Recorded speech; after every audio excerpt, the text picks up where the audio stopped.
Kisah sedih seorang wanita yang dicampakkan setelah tidur bersama dengan seorang pria yang ternyata CEO kaya raya. Karena perbedaan status, wanita ini pun ditinggalkan setelah mengandung anak yang tidak diharapkan. Kehamilannya pun mengubah kehidupannya secara drastis, terlebih si pria tak mau bertanggung jawab. Namun demi menutupi skandal sang konglomerat, ia pun terpaksa menikah kontrak meski selalu diabaikan dan tak pernah dianggap keberadaannya karena si pria mencintai wanita lain. Akankah hubungan keduanya berakhir menyedihkan atau justru bahagia seiring berjalannya waktu? Langsung saja ke alur filmnya. Gadis cantik ini bernama Myung, seorang sekretaris di firma hukum yang bekerja keras demi memenuhi kebutuhan hidup. Karakter Myung sangatlah ceria dan memiliki aura yang positif. Kekurangannya adalah Myung tak bisa berkata tidak kepada teman-temannya, hingga ia kerap dijadikan pesuruh untuk sekedar membeli kopi dan sarapan, dan hal itu pun berlangsung hampir setiap harinya. Meskipun Myung banyak membantu pekerjaan di luar tanggung jawabnya, namun ia tak pernah mendapatkan apresiasi dan bahkan tak dianggap keberadaannya oleh sang atasan. Hari itu, pengacara di kantornya menyuruh Myung membelikan permen untuk anaknya. Seperti biasa, Myung tak bisa menolaknya. Saat hendak pulang dari mall, ia melihat anak kecil berada di dalam bahaya karena akan menuruni eskalator seorang diri. Myung pun berlari untuk menolongnya, namun sayang, ia malah menabrak dua anak kecil yang membawa banyak bola. Alhasil, bola itu pun berhamburan yang seketika membuatnya tergelincir karena ia menggunakan sepatu hak tinggi. Myung tak sengaja bersinggungan dengan seorang pria yang kebetulan baru saja membeli cincin lamaran untuk kekasihnya di mall yang sama. Keduanya pun tak bisa mengendalikan diri dari banyaknya bola yang mengganggu langkahnya, hingga pada akhirnya keduanya terjatuh bersama. Kejadian itu pun membuat permen Myung berhamburan dan cincin si pria menggelinding entah kemana. Pria itu pun berusaha mencari cincin yang sangat berarti baginya hingga ia menuruni eskalator. Namun langkahnya pun terhenti karena di lokasi itu banyak anjing yang akan mengikuti kontes. Karena menyenggol tempat makanannya, keduanya pun dikejar karena dianggap sebagai pengganggu. Ketika sampai di jalan buntu, pemilik hewan itu pun datang dan menyelamatkan keduanya. Beruntungnya, Myung berhasil mengambil cincin sebelum adegan pengejaran tadi. Namun pria itu marah karena cincin yang ia beli spesial untuk kekasihnya justru dipakai duluan oleh gadis yang belum ia kenal. Pria itu diketahui bernama Lee Gon, seorang pengusaha kaya raya, tampan dan karismatik. Lee Gon menjadi pimpinan di perusahaan alat rumah tangga bernama Changin Chemical. Ia memiliki karakter yang tegas, cerdas dan sangat berwibawa. Pernah suatu ketika, Lee Gon tak segan memecat model yang tidak profesional dalam mengiklankan produk sampo dari perusahaannya. Terlebih, model itu bahkan menganggap jika produk Lee Gon tidak bermutu. Mereka pun tak menyangka, meski Lee Gon sebagai pimpinan perusahaan, namun pria itu sangat totalitas dan mau terjun ke lapangan untuk sekedar memberikan contoh pada model-modelnya. Walau usianya telah matang, namun Lee Gon belum juga menikah.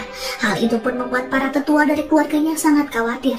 Di sebuah acara perjamuan, para tetua mendesak Ketua Wang yang merupakan nenek Lee Gon agar cucunya segera berkeluarga demi meneruskan garis keturunan. Di luar dugaan, Lee Gon justru datang dan memberikan pengumuman bahwa ia akan segera menikah beberapa bulan lagi, mengingat pacarnya akan segera datang ke Korea. Pacar Lee Gon adalah seorang gadis cantik bernama Sera yang merupakan penari balet. Dalam waktu dekat, ia akan berhenti dari profesinya dan menetap di Korea untuk memulai lembaran hidup baru bersama Lee Gon. Kembali pada Myung, sepulang dari toko permen, atasan di kantornya memberikan informasi jika hari ini adalah perayaan ultah perusahaan ke-10. Sebagai penghargaan bagi karyawan, ia akan membuat undian dengan hadiah menginap di resort mewah di daerah Macau. Secara mengejutkan, Myung adalah orang yang terpilih. Namun tiket itu berlaku untuk pasangan, sehingga Myung harus mengajak satu orang lagi. Karena teman dan ibunya menolak diajak berlibur, Myung berencana menjual tiket yang ia dapat kepada temannya yang berminat. Di tengah kebimbangannya, salah satu pengacara di kantornya yang bernama Tuan Min mengajak Myung untuk makan malam. Myung pun sedikit grogi karena pria itu memang sudah lama ia taksir. Myung dibuat kegeeran dan mengira jika pengacara Min benar-benar menyukainya. Terlebih pada keesokan harinya, pengacara Min mengirimkan pesan dengan kalimat yang sangat perhatian. Sepertinya pengacara Kim mendekati Myung hanya untuk mendapatkan liburan gratis dan menjadi partnernya ke Macau. Myung yang lugu pada akhirnya mengajak pengacara Min untuk liburan bersama karena ia yakin jika pria itu akan mengungkapkan perasaannya. Di tempat berbeda, Lee Gun sedang mempersiapkan lamaran kepada Sera. Seorang manajer merekomendasikan resort mewah di Macau karena tempat itu merupakan tempat pertemuan awal antara Lee Gun dan Sera. Tanpa disangka, Sera rupanya datang lebih awal ke apartemen Lee Gun. Lee Gun pun segera menyembunyikan rencana lamarannya agar ia tidak ketahuan. Terpisah dalam waktu yang cukup lama, membuat keduanya tak kuasa membendung kerinduan. Singkat cerita, tibalah Lee Gun di daerah Macau dan segera melakukan penataan lokasi untuk melamar pujaan hati. Foto dipasang, bunga-bunga pun ditata, dan musik orkestra siap mengiringi. Hal yang tidak diketahui oleh Lee Gun, ternyata ada dua musuhnya yang saat itu menyamar sebagai karyawan resort. Mereka berdua ingin menjebak Lee Gun dengan memasukkan obat ke dalam minuman dan mengirim wanita penghibur ke kamarnya. Sayangnya, belum sempat diberikan, minuman itu justru jatuh ke kolam. Di waktu yang bersamaan, Myung dan pengacara Min tiba di Macau. Saat tiba di resort bintang 5 yang sangatlah mewah, pengacara Min langsung menuju ke area kasino dan menyuruh Myung untuk beristirahat duluan. Di sana pengacara Min tergoda oleh seorang wanita cantik yang bernama Nona Kim. Beberapa jam menunggu, Myung berusaha mencari pengacara Min karena ia merasa tak enak badan. Ketika sedang duduk di dekat kolam, Myung mendengar seorang pria yang berbicara sendiri dengan kata-katanya yang terdengar romantis dan tulus untuk melamar kekasihnya. Tanpa sadar, Myung tiba-tiba bersin dan terdengar oleh si pria yang ternyata adalah Lee Gun. Myung yang panik berusaha untuk bersembunyi. Ia bahkan meminumnya hingga habis karena mengira jika minuman tersebut masih steril. Usai meminum miras bercampur obat pembangkit gairah, Myung merasa ada yang aneh dengan tubuhnya. Penglihatannya kabur, jalannya pun sempoyongan. Ia lalu memutuskan kembali ke kamar karena tak kunjung menemukan pengacara Min. Sementara itu, dua musuh Lee Gun terus mengikutinya hingga ke tempat spa. Di sana, mereka membayar terapis yang menangani Lee Gun, lalu memintanya untuk pergi. Salah satu dari musuh Lee Gun lantas memasukkan obat penambah gairah ke minuman yang ada di sana. Lee Gun yang sangat antusias tentang acara lamarannya pun menenggak minuman yang disodorkan tanpa menaruh rasa curiga. Usai meminum miras itu, Lee Gun baru menyadari bahwa dua terapis yang ada di dekatnya adalah Tuan Park beserta seorang rekan. Keduanya yang ketahuan segera memohon pada Lee Gun untuk membatalkan pemecatannya terhadap seluruh karyawan di pabrik sabun. Namun Lee Gun tak peduli, ia justru meninggalkan mereka sembari berjalan terhuyung-huyung. Setibanya di kamar, Lee Gun ingin tetap terjaga karena hendak menunggu Sera datang. Namun efek obat itu begitu kuat hingga Lee Gun langsung tertidur di kasur. Tak lama kemudian, dua musuh Lee Gun masuk dan membuka seluruh pakaiannya dan mengganjal pintu kamar agar wanita suruhan mereka bisa dengan leluasa masuk demi menjebak Lee Gun. Saat dua orang itu keluar, mereka tanpa sengaja membuat angka 9 di pintu kamar Lee Gun memutar ke bawah hingga menjadi angka 6. Kesalahan fatal itu membuat Myung salah masuk ke sana dalam keadaan setengah sadar. Lalu terjadilah malam penuh gairah di antara Lee Gun dan Myung. Keesokan harinya, baik Lee Gun maupun Myung sama-sama heboh dengan keadaan keduanya yang tak berbalut sehelai benang pun. Belum habis keterkejutan mereka, tiba-tiba Tuan Park dan rekannya yang ternyata adalah kakak ipar Myung masuk ke dalam sembari menyalakan kamera video. Di luar dugaan, mereka juga ikut terkejut ketika melihat Myung yang ada di balik selimut. Dua orang itu lantas kabur keluar kamar, sementara Lee Gun dan Myung sibuk merapikan diri sembari terus berdebat tentang apa yang keduanya alami.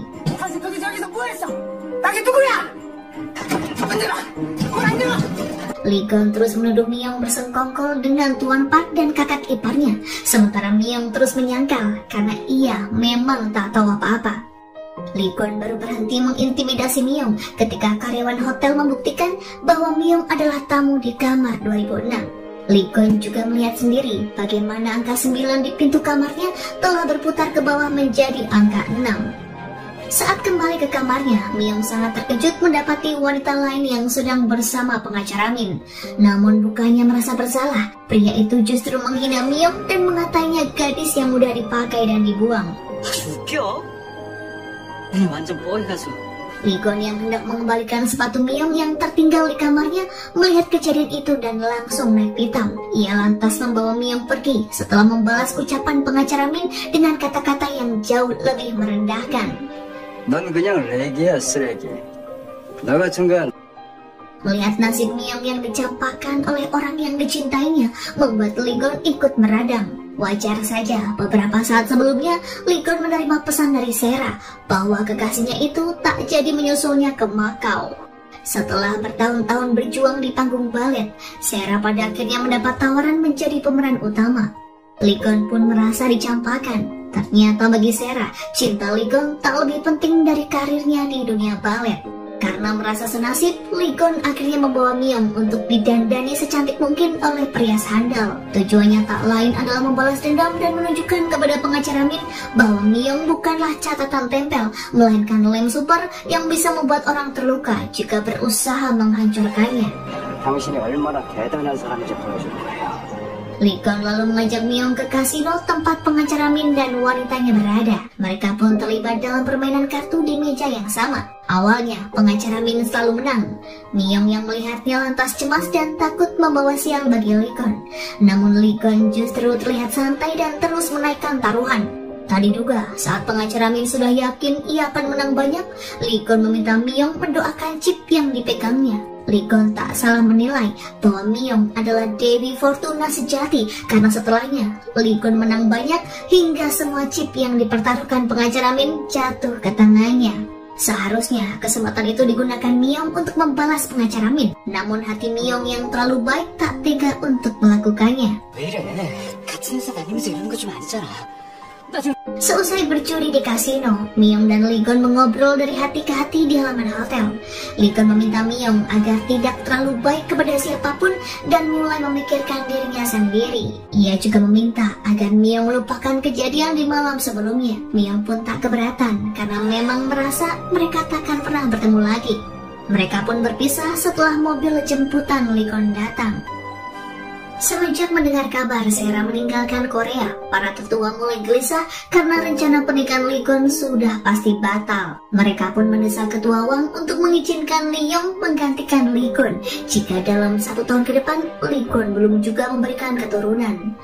Ketua Wang akhirnya mengizinkan Li-yong dan ibunya tinggal bersama mereka. Li-gon juga terpaksa membiarkannya bekerja sebagai asisten manajer di perusahaannya, meskipun penampilan Li-yong yang tampak bodoh dan tak tahu apa-apa.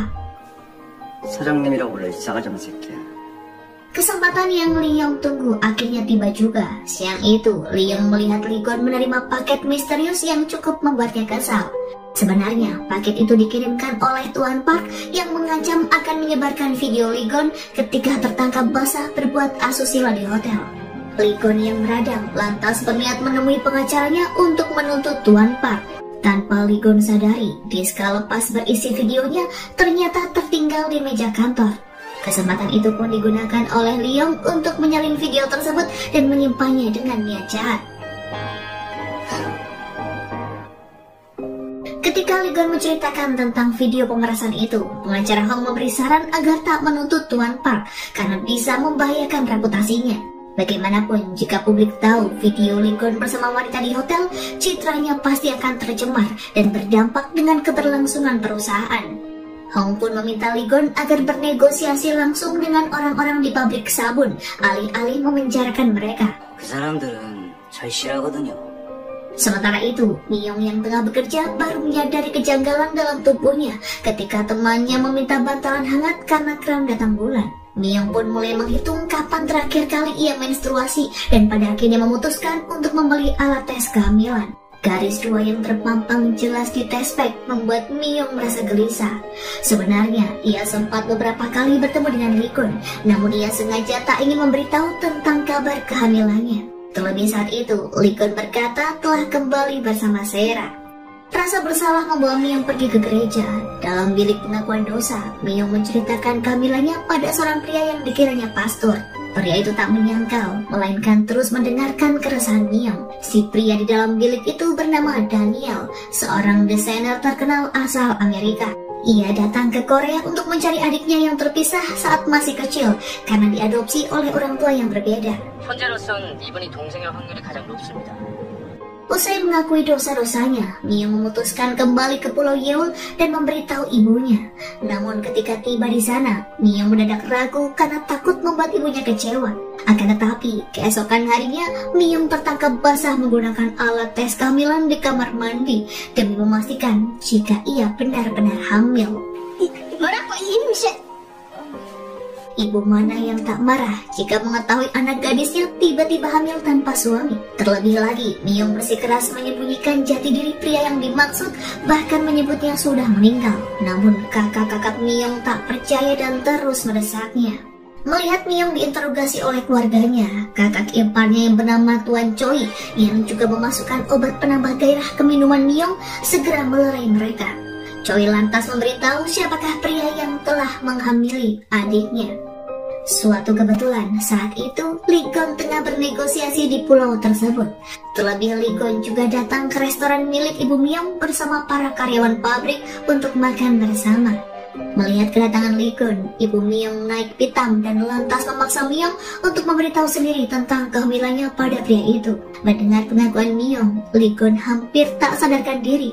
Ia pun diseret ke rumah keluarga Myung untuk diinterogasi. Ibu Myung memaksanya untuk menghubungi sang nenek. Di waktu yang bersamaan, nenek Lee Gon sebenarnya hampir pingsan ketika melihat video Lee Gon tertangkap basah di hotel bersama wanita selain Sera. Tentu saja, ia memperlihatkan video itu kepada neneknya dengan maksud agar Lee Gon segera diturunkan dari tahta pewaris. Namun yang terjadi justru di luar dugaan. Saat Lee Gon menelpon, Ibu Myung mengambil alih ponsel dan langsung memberitahu kepada Ketua Wang jika Lee Gon telah menghamili putrinya. Ketua Wang awalnya sangat terkejut, namun tak lama kemudian ia tersenyum lebar. Bagaimana tidak, Lee Gon akhirnya memberinya cucu pewaris dan artinya ia bisa terus menjadi pimpinan Jamin Chemical. Ketua Wang meminta Ibu Myung untuk menjaga Lee Gon sampai esok pagi karena ia akan datang langsung ke Pulau Yeol dan bertanggung jawab. Berusaha menuruti permintaan Ketua Wang, Ibu Myung pun mengurung Lee Gon dan Myung di dalam sebuah gudang. Myung yang memiliki hati selembut kapas terus-menerus meminta maaf karena membuat Lee Gon terlibat masalah dan menjadi bulan-bulanan ibunya. Sedari kecil, ia memang tak tega jika melihat orang lain kesusahan. Myung juga sudah memutuskan tak akan membiarkan anaknya lahir dalam keadaan yang tidak diinginkan. Ia tak mau kehadiran sang anak nantinya akan menjadi beban untuk hubungan Lee Gon dan Sera. Lee Gon pun meminta maaf karena ia merasa juga bersalah atas kehadiran janin itu. Ia meminta Myung pergi ke rumah sakit bersamanya karena tak ingin Myung melewati hal berat seorang diri. Namun ketika Lee Gon membuka mata, Myung sudah tak ada di sampingnya. Ia lantas menemui keluarga Myung dan memberitahu bahwa Myung nekat akan menggugurkan kandungannya. Mendengar hal tersebut, keluarga Myung dibuat panik. Mereka lantas menyewa perahu untuk segera mencari Myung ke semua rumah sakit di sekitar pulau. Sementara itu di rumah sakit, Myung bertemu dengan Daniel dan masih mengiranya sebagai pastor. Daniel yang langsung teringat pengakuan Myung di gereja, segera mengajaknya mengobrol dan menasihatinya agar memikirkan kembali tentang keputusannya itu. Namun tekad Myung sudah bulat. Ia tak ingin anaknya menderita karena lahir bukan atas dasar cinta. Myung juga meminta Daniel berdoa bersamanya sebelum akhirnya keduanya berpisah dengan tujuan masing-masing. Ternyata Daniel datang ke rumah sakit itu untuk memastikan seseorang yang diperkirakan sebagai adik kandungnya yang terpisah ketika mereka masih kecil. Nama adik Daniel ketika kecil juga Kim Myung. Namun setelah memastikan luka bakar di punggung gadis yang ditemuinya, Daniel sadar jika gadis itu bukanlah Kim Myung yang sedang ia cari. Kembali pada Lee-gon yang datang tepat waktu ketika Myung sedang diperiksa oleh dokter. Saat mendengar detak jantung janin dalam perut Myung, Lee-gon sempat terpaku sejenak. Namun Myung tetap memutuskan untuk menghilangkan janin itu alih-alih mempertahankannya. Formulir tindakan telah ditandatangani. Myung pun sudah berada di dalam ruang operasi. Namun Lee-gon gelisah sembari menatap foto USG janin di perut Myung. Setelah menimbang-nimbang, Lee-gon akhirnya segera ke ruang operasi dan meminta Myung untuk menghentikan tindakannya. Ada. Kim Hyuk-si, 빨리 좀 가요. Saat Lee-gon dan Myung keluar dari rumah sakit, ibu dan sang kakak pun sudah menyusulnya. Bahkan ketua Wang juga datang hampir bersamaan dengan mereka. Lee-gon lantas menjadi bulan-bulanan ibu Myung beserta sang nenek. Mereka mengira Lee-gon membiarkan Myung melenyapkan anak dalam kandungannya. Karena merasa tersurut, Lee-gon lantas mengumumkan di depan keluarga Myung dan neneknya bahwa ia menginginkan anak itu. Bagi Lee-gon, menginginkan bayinya bukan berarti harus menikahi ibunya. Namun pendapat itu ditentang keras oleh ibu Myung. Begitupun dengan ketua Wang. Myung pun tak mau Lee-gon menikahinya tanpa dasar cinta. Ibunya pun berkata jika menyetujui apapun keputusan Myung. Ucapan Myung membuat Lee-gon termenung. Tak mudah menerima wanita lain dalam hidupnya karena ia masih mencintai Sera. Namun ia juga tak tega untuk membiarkan Myung melahirkan dan membesarkan anaknya sendirian. Dengan penuh pertimbangan, Lee-gon akhirnya menemui Myung dan memintanya untuk menikah. Di depan keluarga dan orang-orang di Pulau Yeol, Lee-gon dan Myung mengikat janji suci pernikahan. Meskipun serba mendadak, pernikahan mereka berjalan lancar dan hikmat. Cincin yang dulu hendak digunakan Lee-gon untuk melamar Sera pada akhirnya tersemat kembali di jari Myung. Kendati Myung menikah dengan Lee-gon karena kecelakaan, ketua Wang sangat menyukai Myung dan langsung memanggilnya dengan sebutan cucu menantu. Sebelum kembali ke Seoul, ketua Wang berpesan Myung segera pindah ke rumah mereka. Ia juga akan menyiapkan kamar bagus untuk gadis itu. Usai pernikahannya dengan Myung, Lee-gon tak bisa tidur nyenyak. Terlebih sebelum mengikat janji, Lee-gon sempat menghubungi Sera dengan tujuan memberitahu jika ia akan menikah. Namun mendengar Sera yang amat antusias, Lee-gon mengurungkan niatannya. Terlebih saat itu, Sera juga akan tampil untuk pertama kalinya sebagai penari utama. Lee-gon khawatir jika ia memberitahu semuanya, Sera akan gagal dalam penampilannya.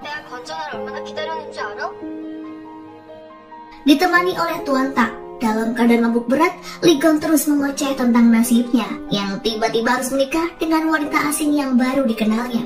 Semua orang bahagia kecuali dirinya sendiri. Tuan Tak yang merasa prihatin lantas mengalihkan perhatian Lee-gon dengan kado pernikahan yang diberikan oleh Tuan Pak.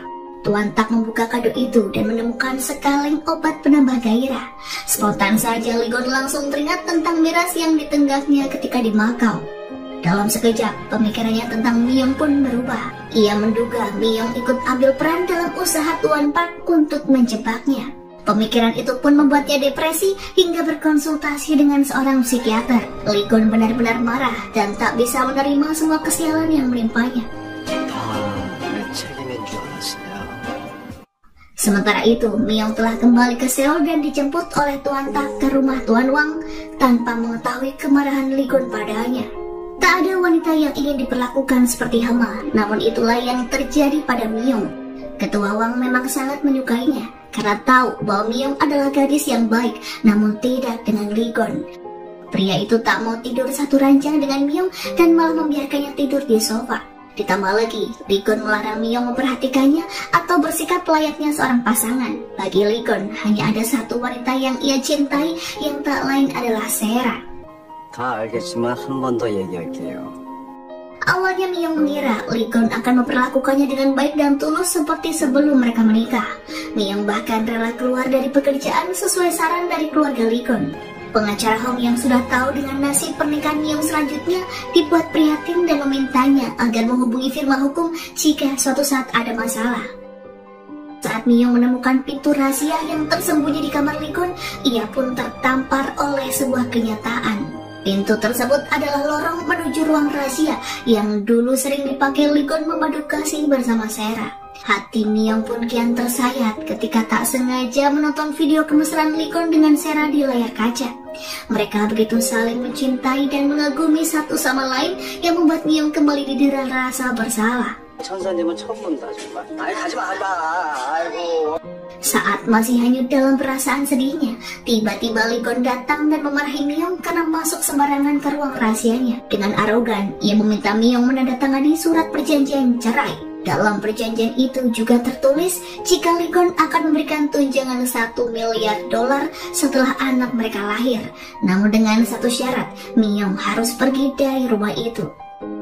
Tanpa bisa ditahan, air mata Miyong langsung mengalir deras. Ia akan menandatangani perjanjian itu dengan menghapus syarat tunjangan. Miyong tak mau menerima uang dari Lee-gon dan akan membesarkan anaknya sendiri. Bagi Lee-gon, bayinya mungkin hanya alat untuk mempertahankan posisi sebagai pewaris. Namun bagi Miyong, anak itu lebih berharga dari apapun. 성을 지키고 싶어서였어요. Sementara itu ketua Wang yang tahu jika Lee-gon bersikap dingin pada Miyong segera menegur dan tanpa sengaja membandingkan Lee-gon dengan ayahnya yang tidak setia. Spontan Lee-gon marah dan langsung pergi begitu saja. Namun ketua Wang tak kehabisan akal. Ia berpura-pura pingsan hingga harus dirujuk ke rumah sakit. Lee-gon yang khawatir terjadi sesuatu pada sang nenek segera menyusul dengan raut kepanikan. Setibanya di sana, ketua Wang malah menyodorkan tiket kelas orang tua dan menyuruh Lee-gon pergi bersama Miyong. Lee-gon pun tak bisa menolak meskipun ia melakukannya dengan enggan. Sebenarnya, Lee-gon tak ingin menyalahkan Miyong sepenuhnya, namun kekesalannya kepada Tuan Pak membuatnya terus-terusan mencari pelampiasan. Dendam membara dalam hati Lee-gon membuatnya menjual pabrik sabun di Pulau Yeol kepada seorang rekan bisnis lain yang sebelumnya sama-sama menginginkan pabrik itu. 궁금해서 그런데 거기 뭘 지으실 생각이십니까? Di lain sisi, ibu tiri Lee-gon menemui salah satu tetua dan mengutarakan asumsinya bahwa pernikahan Lee-gon dan Miyong hanya pura-pura, begitupun dengan kehamilannya. Ia juga menyogok tetua itu agar membantunya menggeser tahta Lee-gon untuk Kyong. Sang tetua pun menyanggupi dan meminta mereka untuk menemukan bukti valid tentang adanya pernikahan palsu. Usai kelas orang tua, Miyong dan Lee-gon berpisah. Miyong yang lapar lantas makan seorang diri dan bertemu dengan Daniel. Daniel meminta Miyong untuk ikut ke kafenya yang baru. Di sana, setelah Miyong membantu Daniel merapikan perabotan kue, mereka pun saling mengobrol. Karena terbawa suasana, tanpa sadar, Miyong menceritakan segala keresahannya kepada Daniel, yang masih mengaku jika dirinya seorang pastor. Daniel sendiri merasa dekat dengan Miyong karena mengingatkannya pada sang adik yang masih belum ditemukan. 귀여운 여동생이 생긴 것 같아서 정말 좋아요. Hari pun sudah malam, Daniel mengantar Miyong pulang ke rumahnya. Saat Miyong berhenti di depan sebuah rumah dan berkata bahwa itu adalah rumahnya, Daniel sangat terkejut dan tak menyangka jika suami Miyong adalah Lee-gon. Di waktu yang bersamaan, Lee-gon yang baru pulang dari kantor memergoki Miyong dan Daniel di depan rumahnya. Daniel sebenarnya sudah mengenal Lee-gon lantaran ia telah kenal dekat dengan keluarga ketua Wang. Namun Lee-gon tak mengenal Daniel. Kehadiran Daniel di malam itu membuat hati Lee-gon terusik. Terlebih sebelum pergi, Daniel berkata agar Miyong tak sungkan untuk menghubunginya jika membutuhkan sesuatu. 무슨 일 생기면 나한테 꼭 연락하고요. 알았죠? Berani-beraninya seorang pria berpesan demikian kepada istri orang dan bahkan di depan suaminya. Sementara itu, setelah berpikir matang, Miyong meminta Lee-gon untuk memberinya waktu terkait penandatanganan perjanjian cerai. Ia masih berpikir akan merawat bayinya sendiri alih-alih meninggalkannya bersama Lee-gon. Namun Miyong juga berkata, mungkin suatu hari nanti ia akan berubah pikiran setelah yakin siapa yang benar-benar dibutuhkan oleh anaknya. Sementara bagi Lee-gon, baik saat ini maupun 10 bulan mendatang, mereka akan tetap bercerai apapun yang terjadi. Keesokan harinya, Miyong datang ke kelas orang tua lagi seorang diri. Saat instruktur memberi tugas para suami untuk menjahit baju lampin, Miyong berniat menjahitnya sendiri karena berpikir Lee-gon tak akan meluangkan waktu untuk kelas itu. Ternyata dugaannya salah. Di tengah keheranan sang instruktur, Lee-gon tiba-tiba muncul dengan tawa khasnya yang menggelegar. Tak hanya itu saja, Li-gon juga langsung meminta jarum dan benang dan segera menjahit baju lampin bayi dengan ekspresi bahagia. Melihatnya, hati Miyong pun menjadi berbunga-bunga, meskipun ia tahu jika kedatangan Li-gon semata-mata hanya demi sang bayi dalam kandungannya. Usai kelas, Miyong dan Li-gon yang sedang menunggu lift untuk pulang tiba-tiba dikejutkan dengan sapaan seorang gadis yang mengaku sebagai sahabat Sera. Li-gon kelabakan menjawab, sementara Miyong yang peka lantas berbohong jika ia adalah asisten Li-gon. Memang kebaikan Miyong tak perlu diragukan lagi. Ia bahkan mau saja membuangkan sampah gadis sahabat Sera itu hingga membuat Li-gon kesal dan tak habis pikir. Di lain sisi, Sera yang telah menyelesaikan pertunjukan tengah berkemas untuk kembali ke Korea. Hatinya sangat senang karena akan segera bertemu dengan Li-gon. Sebenarnya, Sera merasa ada yang aneh pada Li-gon akhir-akhir ini. Namun perasaan itu ia tepis lantaran Sera berpikir Li-gon akan selalu menunggunya seperti yang sudah-sudah.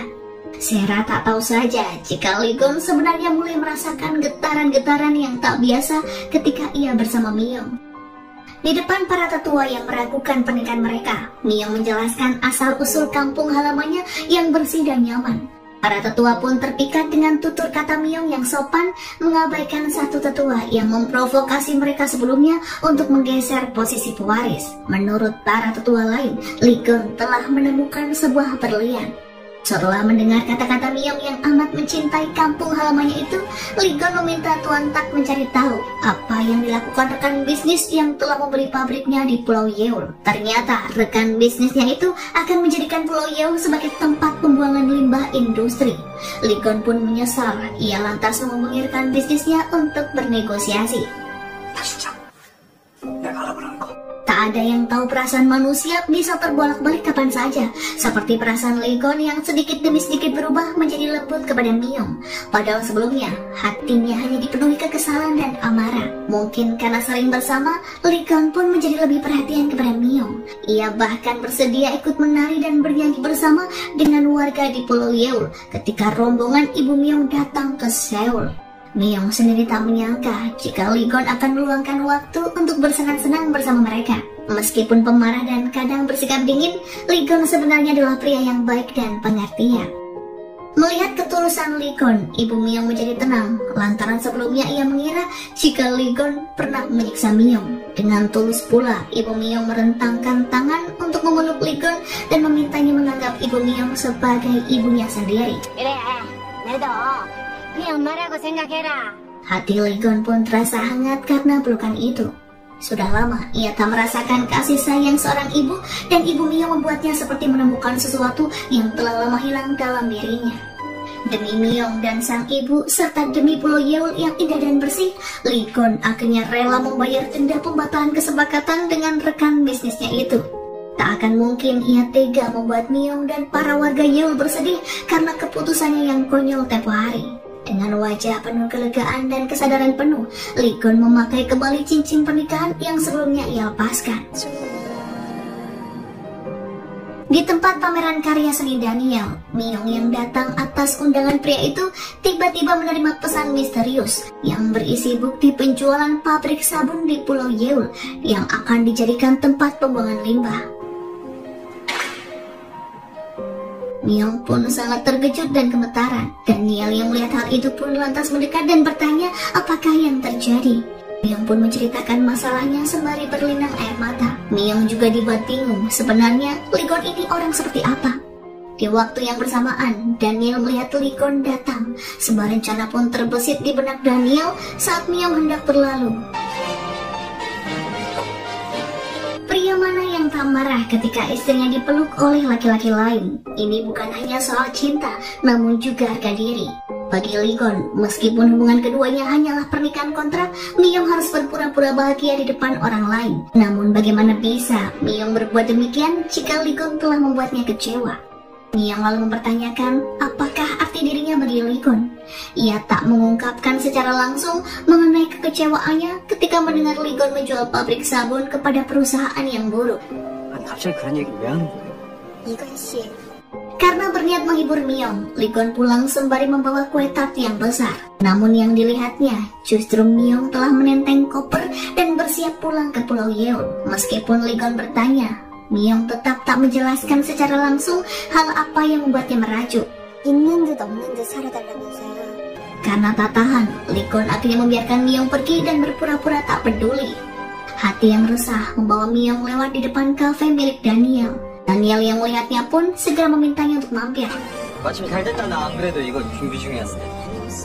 Seperti biasa, keduanya tak segan berbagi keresahan masing-masing. Saat ini, Myung pun lebih leluasa bercerita setelah tahu bahwa Daniel bukan seorang pastor. Menuruti saran Daniel, Myung akhirnya kembali ke rumah Lee-gon. Tak disangka, ternyata Lee-gon sudah menunggunya di depan gerbang. Meskipun tampak tak peduli, sebenarnya Lee-gon sangat khawatir jika Myung pergi sendirian. 이렇게 돌아올 거 사람 걱정시키니까 좋아요. Malam itu pun berlalu dengan kesepakatan bahwa mereka akan kembali bersikap sesuai kontrak perjanjian. Keesokan harinya, kakak Myung yang bernama Mija berkunjung bersama sang suami. Mereka berniat pindah ke Seoul sembari memastikan bahwa Myung diperlakukan baik oleh keluarga Lee-gon. 서울 수도 살아보고 고맙습니다. Lee-gon dan Myung pun berpura-pura lengket seperti pasangan yang saling mencintai agar tak membuat mereka khawatir. Akan tetapi, keresahan Myung tak bisa ditutupi. Ia sengaja tak mengizinkan Lee-gon pergi naik kapal feri bersama Mija dengan alasan sibuk. Meskipun demikian, Lee-gon akhirnya tetap menyusul karena tak bisa membiarkan Myung tampak menyedihkan di depan kakaknya. Di kapal itu, Myung akhirnya bicara tentang penjualan pabrik sabun dan tempat pembuangan limbah. 왜 여울도 공장 그렇게 이상한 데다가 팔았어요? Lee-gon akhirnya mengerti mengapa Myung sangat marah padanya. Namun belum sempat ia menjelaskan hal yang terjadi, Mija yang mendengar obrolan mereka langsung mengamuk dan menjadikan Lee-gon bulan-bulanan. Seketika mereka pun panik dan membawa Mija masuk ke ruangan di dalam kapal. Sayangnya, Lee-gon tak menemukan dokter di kapal itu, sementara butuh 20 menit sebelum kapal mencapai daratan. Tak ada jalan lain, ia pun membantu Mija melahirkan dengan selamat. Kelegaan meliputi seluruh keluarga Myung. Sang ibu semakin menyayangi Lee-gon dan berulang kali memeluknya. Para warga juga turut berterima kasih kepada Lee-gon karena sudah membangun pusat komunitas di Pulau Yeon. Mendengar Lee-gon yang batal menjual pabriknya ke perusahaan buruk, lenyap sudah kekesalan di hati Myung. 아유, 마누라랑 서울 구경까지 내오지 않았겠나. Cara pandang Myung pun kini berubah. Ia berjanji akan menuruti semua keinginan Lee-gon. Melihat perjuangan seorang ibu yang melahirkan, membuat Lee-gon makin bersikap baik terhadap Myung. Ia bahkan melarang Myung tidur di sofa lagi dan memintanya tidur di atas ranjang. Lee-gon baru menyadari betapa tak nyamannya posisi tidur Myung saat mereka bertukar tempat. Lama-kelamaan, Lee-gon merasa keegoisannya tak adil untuk Myung dan Sera. Myung yang terus mengalah dan menuruti semua permintaannya membuat Lee-gon tak tega jika istrinya itu harus menderita tekanan batin karena suaminya mencintai wanita lain. Lee-gon pada akhirnya meminta Tuan Tak untuk memesan tiket ke New York. Ia merasa harus segera mengakhiri hubungannya dengan Sera. Suatu malam, karena merasa tak nyaman tidur di sofa dan tak tega membiarkan Myung pindah dari ranjang, Lee-gon memutuskan agar mereka tidur bersama. Namun setelah berusaha tidur dengan tenang tanpa berpikir macam-macam, mereka tetap gelisah karena merasa ada yang aneh dengan perasaan masing-masing.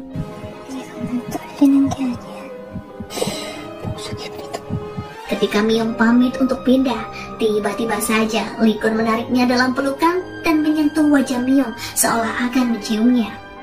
Tak ada yang bisa menolak takdir seperti Lee-gon yang tak mampu menolak pesona Myung. Ketika istrinya tengah terlelap, Lee-gon memandangi sembari menepuk-nepuk bahunya layaknya menidurkan bayi. Ia telah memantapkan diri untuk sepenuhnya menjadi milik Myung. Keesokan harinya, usai mengikuti kelas orang tua dan makan bersama, Lee-gon mengajak Myung berkunjung ke kantornya. Seluruh karyawan pun memandangi mereka hingga Myung tertunduk malu dan menolak berjalan berdampingan. Menyadari hal tersebut, Lee-gon lantas menggandeng tangan Myung dan memintanya untuk percaya diri sebagai istri seorang presdir. 미영 씨는 이제 포스트잇이 아니에요.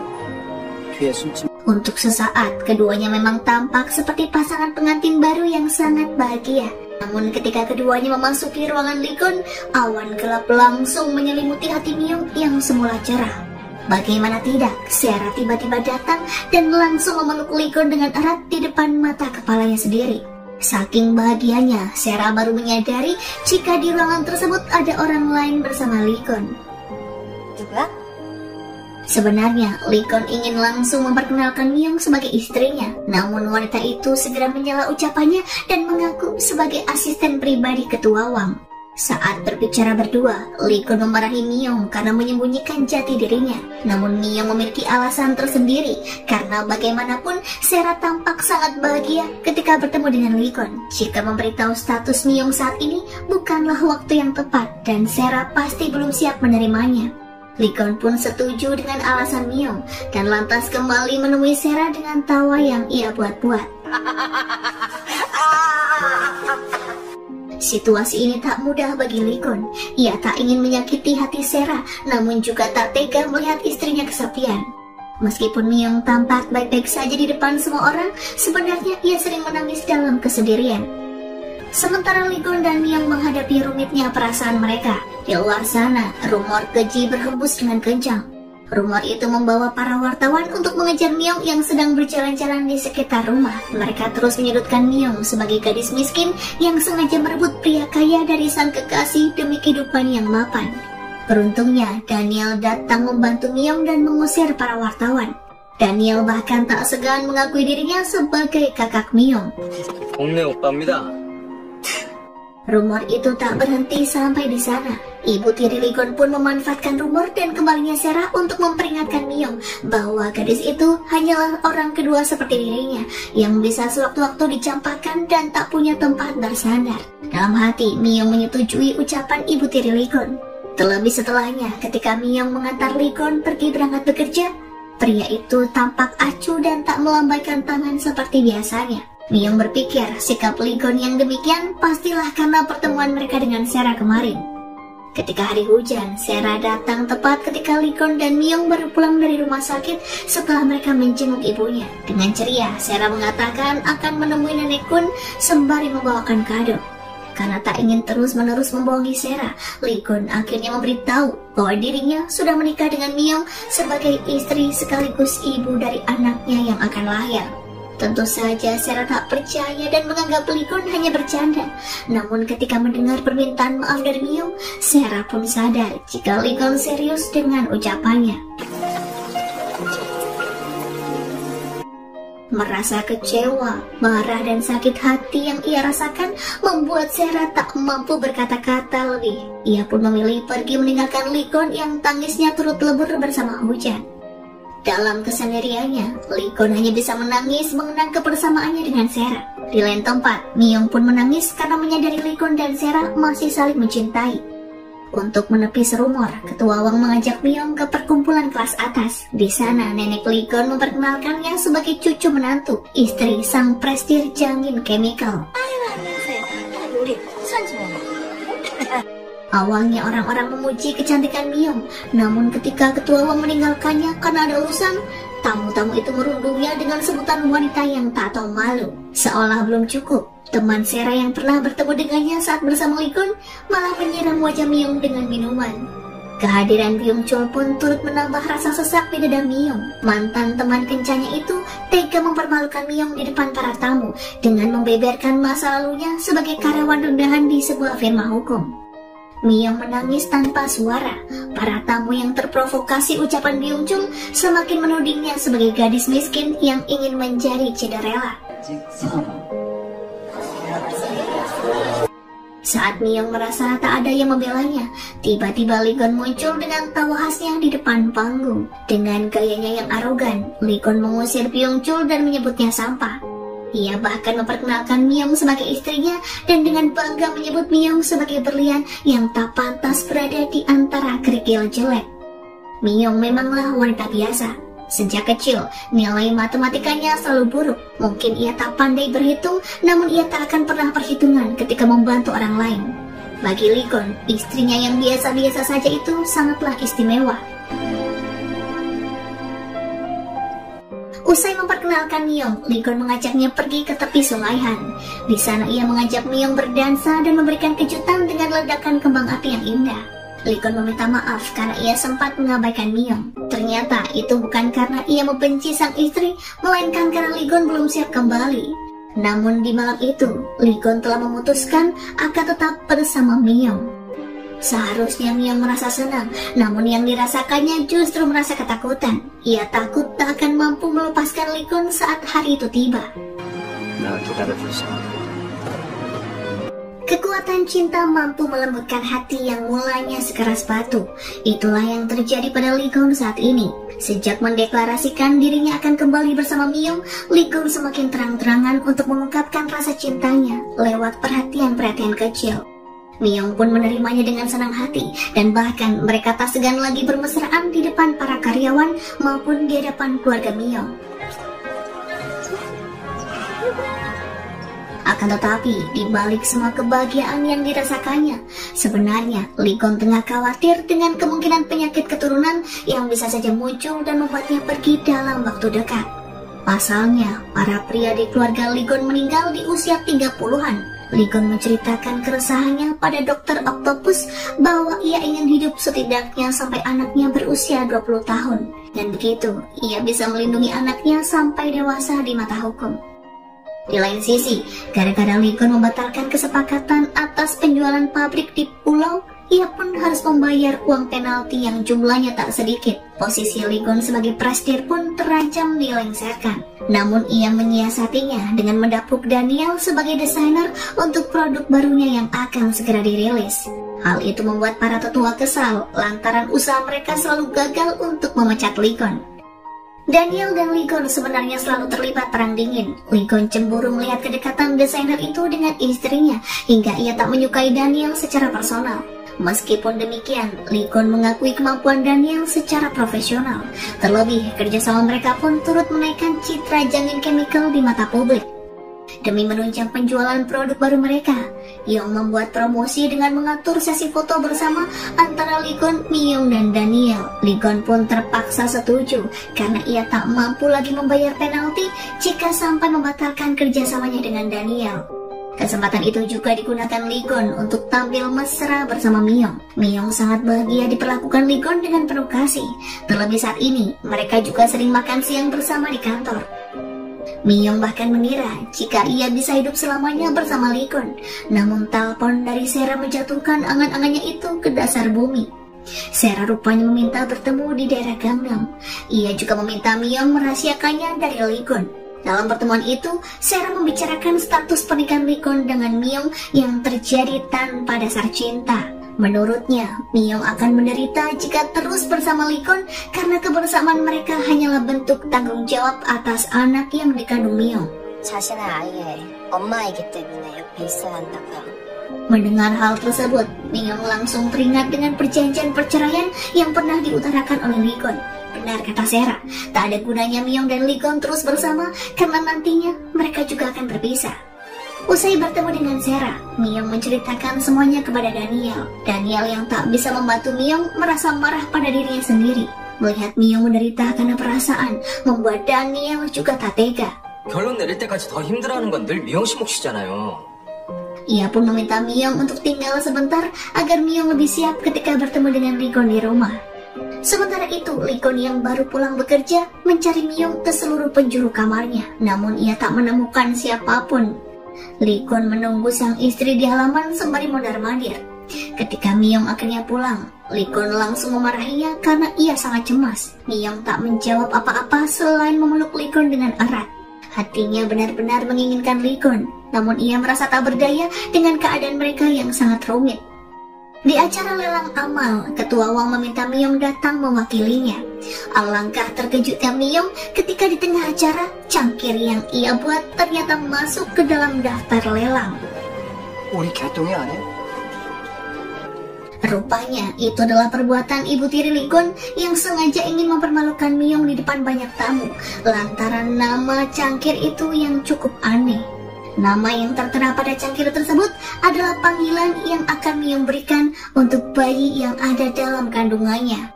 Awalnya, cangkir tersebut dilelang dengan harga 10.000 won. Tentu saja tak ada yang mau menawarnya lagi, karena bagi mereka itu hanyalah cangkir biasa. Namun ketika Daniel menawarnya dengan harga 1 juta won dan memberikan penjelasan singkat tentang seni yang melibatkan emosi, peserta lelang mulai berani menawar dengan harga yang tinggi. Lee Gon pun tak mau kalah dan turut menaikkan tawaran untuk mengungguli Daniel. Miyong yang melihatnya pun merasa tak nyaman karena persaingan antara Lee Gon dan Daniel tampak sangat kentara di depan para peserta. Jelas saja, tamu yang lain tak berani menawar lebih tinggi dari harga itu. Seharusnya Miyong senang karena ia tak jadi dipermalukan. Namun yang terjadi justru sebaliknya. Miyong semakin takut. Ia pun segera meninggalkan ruangan lelang dan hendak pulang. Lee Gon yang bingung dengan sikap Miyong berusaha mengejar dan menahannya. Ia terus bertanya, apa kesalahannya hingga Miyong selalu ingin menjauh. 안 보이면 마음도 불편해. Untuk pertama kali dalam hidupnya, Miyong menginginkan sesuatu bagi dirinya sendiri, yakni memiliki Lee Gon seutuhnya. Namun Miyong sadar bahwa sedekat apapun mereka saat ini, perjanjian cerai telah menunggu untuk ditandatangani. Ia meminta Lee Gon untuk mengakhiri semuanya saat ini juga sebelum perasaan Miyong semakin dalam. Lee Gon tak terima bagaimana bisa Miyong tak peka dengan perasaannya karena sesungguhnya mereka saling menginginkan. Melihat Miyong yang terus mengungkapkan rasa takutnya, Lee Gon tak mampu menahan diri untuk mengecup bibirnya dengan segenap perasaan. Usai berbagi perasaan di malam itu, Lee Gon merasa ada yang aneh dalam tubuhnya. Gairahnya seolah ingin meledak ketika berada di dekat Miyong. Namun Lee Gon tak mau gegabah dan memaksa Miyong. Sebaliknya, ia berusaha keras mengendalikan diri dan menunggu sampai Miyong tak ragu menerima luapan hasratnya yang begitu menggebu-gebu. Seiring kedekatan keduanya, Lee Gon dan Miyong pun menjadi lebih antusias dalam menyambut anak mereka yang akan lahir pada tanggal 14 Februari. Usai memeriksakan diri ke dokter, keduanya juga berbelanja pakaian bayi bersama. Kebahagiaan benar-benar tengah meliputi dua sejoli itu, hingga tak sadar bahaya terus mengancam untuk memisahkan mereka. Ibu tiri Lee Gon yang tak suka ketika kisah cinta Lee Gon dan Miyong dimuat di majalah, lantas mencari sesuatu tentang hubungan mereka. Suatu hari ketika Lee Gon dan Miyong tengah keluar, ibu tiri Lee Gon masuk ke kamar dan berhasil menemukan perjanjian cerai yang telah ditandatangani oleh Lee Gon. Ia pun tersenyum lebar dan langsung membawanya menghadap salah seorang ketua yang selama ini membantunya. Tentu saja, tetua yang serakah amat senang karena pada akhirnya ia menemukan alasan untuk memecat Lee Gon dalam rapat pemegang saham. 이래도 제가 다시 반지하러 가야겠습니까? Tak menunggu waktu lama, kabar tentang perjanjian cerai itu pun muncul di majalah dan surat kabar pada keesokan harinya. Sungguh ironis, karena beberapa hari sebelum skandal itu muncul, publik lebih dulu disuguhi kisah cinta manis antara Lee Gon dan Miyong. Di hadapan Ketua Wang dan beberapa tetua lainnya, Lee Gon dan Miyong sama-sama tak bisa menyangkal tentang perjanjian itu. Ketua Wang yang amat terkejut dengan pengakuan mereka, bahkan hampir pingsan karena tekanan darahnya yang naik. Di waktu yang bersamaan, Ibu Miyong yang juga membaca berita perjanjian cerai di surat kabar lantas mendatangi rumah keluarga Lee untuk menyeret Miyong pulang. Meskipun Miyong dan Lee Gon sama-sama memohon untuk diberi kesempatan menjelaskan, Ibu Miyong seolah tak peduli. Ia tak rela jika putri kesayangannya diperlakukan sedemikian keji. Bahkan di beberapa artikel, Miyong disebut-sebut sebagai wanita yang rela menjual anaknya hanya demi uang. Miyong yang tak tega melihat ibunya pada akhirnya setuju untuk pulang bersama, sementara Lee Gon harus merawat sang nenek yang mendadak pingsan. 그 치사한 줄 알면서 내가 그런 짓 했어. Baik Lee Gon maupun Miyong sebenarnya telah berencana merayakan ultah mereka bersama-sama. Miyong bahkan sudah menyiapkan hadiah cangkir yang dilukisnya sendiri. Sementara Lee Gon sudah memesan tempat di restoran mewah untuk makan malam romantis. Dalam keadaan kacau, Lee Gon masih ingin menepati janjinya untuk merayakan ultah bersama. Ia juga menyuruh Tuan Tak menyusun rencana agar Miyong bisa menyelinap keluar dari rumah tanpa dikejar wartawan yang terus mengganggunya. Sementara Lee Gon sendiri juga melakukan penyamaran untuk hal yang sama. Miyong memang berhasil menjalankan misi, namun saat Lee Gon dalam perjalanan untuk menemui Miyong, Tuan Tak mendapat kabar bahwa para pemegang saham sedang rapat darurat dengan agenda pemecatan Lee Gon sebagai presiden. Tuan Tak memutar balik kemudi untuk menuju ke perusahaan, namun Lee Gon bersikeras ingin menemui Myung hanya demi mengucapkan selamat ulang tahun. Sementara itu, Daniel yang melihat berita tentang Lee Gon dan Myung terlihat termenung. Mengapa skandal perjanjian cerai itu muncul bertepatan dengan hari ultah mereka? Daniel mungkin tak peduli dengan Lee Gon, namun ia sangat mencemaskan Myung. Ia pun segera menghubungi dan bertanya di manakah Myung saat ini berada. Di lain sisi, Sera yang kehilangan semangat sejak perpisahannya dengan Lee Gon seperti mendapat angin segar ketika temannya menunjukkan artikel skandal yang mengguncang pernikahan Lee Gon di internet. Sera pun langsung memesan tiket ke Korea. Ia ingin menggunakan kesempatan itu untuk merebut Lee Gon kembali. Tak jauh berbeda dengan Sera, Daniel yang cemas akhirnya datang ke tempat yang disebutkan oleh Myung. Dari kejauhan, Daniel melihat Myung terkantuk-kantuk sembari menunggu Lee Gon datang. Awalnya, ia tak ingin mendekat dan hanya menelpon untuk mendengar sendiri bagaimanakah keadaan Myung. Namun di luar dugaan, Myung menjawab jika dirinya baik-baik saja dan akan makan malam bersama Lee Gon. Karena tak tahan lagi, Daniel pun menghampiri Myung dan bertanya mengapa Myung masih mengharapkan pria yang selalu menyakitinya. Myung masih tak mengerti dengan maksud Daniel, hingga pada akhirnya Daniel pun mengatakan perasaannya yang sesungguhnya, bahwa ia ingin menjaga Myung bukan sebagai seorang adik. 미영 씨가 더 이상 안 그랬으면 좋겠어요. Di waktu yang bersamaan, Lee Gon yang kukuh ingin tetap menemui Myung memaksa turun dari mobilnya. Ia tak peduli lagi dengan perusahaan atau apapun. Yang ada di pikirannya saat ini hanyalah Myung seorang. Tuan Tak yang awalnya berusaha menghalangi, pada akhirnya menyerah dan membiarkan Lee Gon berjalan berlawanan arah. Namun baru beberapa langkah, Lee Gon mendadak pingsan hingga akhirnya ia dilarikan ke rumah sakit. Entah apa yang terjadi dengan Lee Gon, saat Myung masih setia menunggunya, Lee Gon justru tengah menerima perawatan intensif karena ia tak kunjung sadarkan diri. Seharusnya Myung ada bersamanya, namun takdir seolah mempermainkan mereka berdua. Saat membuka mata dan menemukan Sera di sampingnya, Lee Gon sangat antusias karena mengira lamarannya di Makau telah diterima. Lee Gon bahkan memanggil Sera dengan sebutan sayang. Meskipun merasa aneh dengan kondisi Lee Gon, Sera tetap senang karena mengira hubungan keduanya akan kembali seperti dulu.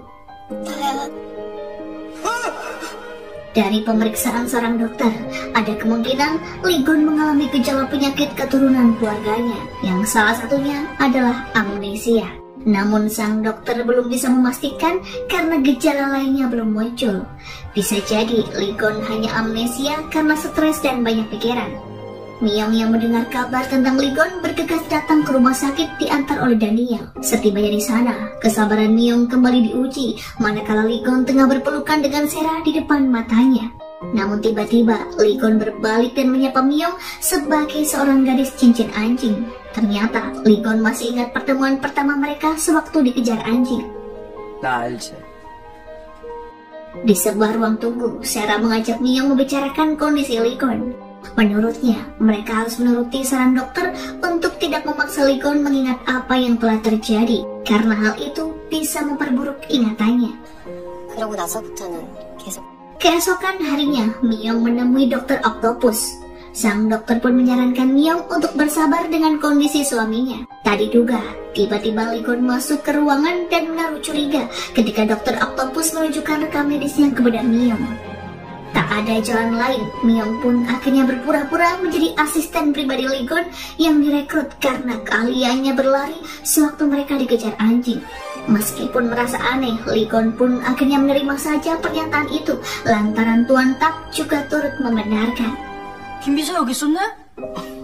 Sebenarnya tak masalah bagi Myung jika ia diperlakukan Lee Gon sebagai asisten. Yang terpenting baginya hanyalah bisa berada di dekat Lee Gon tanpa merasa asing.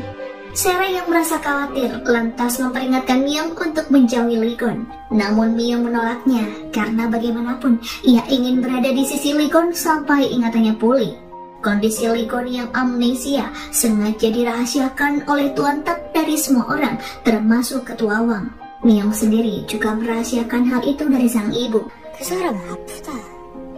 Baik Ketua Wang maupun Ibu Myung sama-sama kesal dengan Lee Gon karena tak kunjung meminta maaf dan membawa Myung kembali. Mereka tak tahu saja jika Lee Gon telah melupakan pernikahannya dan juga perasaannya terhadap Myung. Setelah mengetahui dirinya kehilangan ingatan selama 3 bulan terakhir, Lee Gon pun memutuskan untuk mengecek ponsel dan menemukan nama siput cinta di kontaknya. Karena penasaran, Lee Gon menelponnya dan pada akhirnya ia mengetahui jika itu adalah nomor Myung. Lee Gon lantas memberikan berbagai macam instruksi dan menyuruh Myung segera ke rumah sakit sembari membawa semua yang dipesannya. 사정이 없는 틈을 타가지고 땡땡이 치는 거 좀 딱 걸린 거라고. Saat menunggu Myung, Lee Gon membuka internet dan menemukan artikel teratas tentang skandal pernikahan kontrak. Lee Gon pada akhirnya tahu bahwa Myung bukanlah asisten, melainkan istrinya. Ketika Myung datang, Lee Gon mengajaknya berbicara empat mata, dan di saat itulah Myung kembali menerima kata-kata yang menyakitkan. Lee Gon tak ingat jika ia telah jatuh cinta dengan Myung, dan bahkan ia menuduh Myung hendak menukar bayinya dengan uang, serta meragukan jika dirinya adalah ayah dari bayi itu. Meskipun teramat sedih, Myung berusaha memahami jika Lee Gon hanya belum mengingatnya saja, bukan tak mencintainya. 왜 거짓말을 한 겁니까? Sementara itu, Sera terus berusaha mendekati Lee Gon. Ia bahkan berhenti dari dunia balet demi cintanya. Namun keputusannya itu ditentang keras oleh sang ibu, lantaran ia tak mau Sera dicap sebagai wanita murahan. 미쳤구나. Saat Sera makan siang bersama Lee Gon, tiba-tiba dua wanita kembar menghampiri mereka. Salah satu wanita itu adalah instruktur di kelas kehamilan, sementara yang lainnya adalah karyawan di toko perlengkapan bayi. Mereka sama-sama menyapa Lee Gon dan menanyakan kabar Myung. Namun, mereka pun terheran mengapa Lee Gon makan bersama wanita selain istrinya.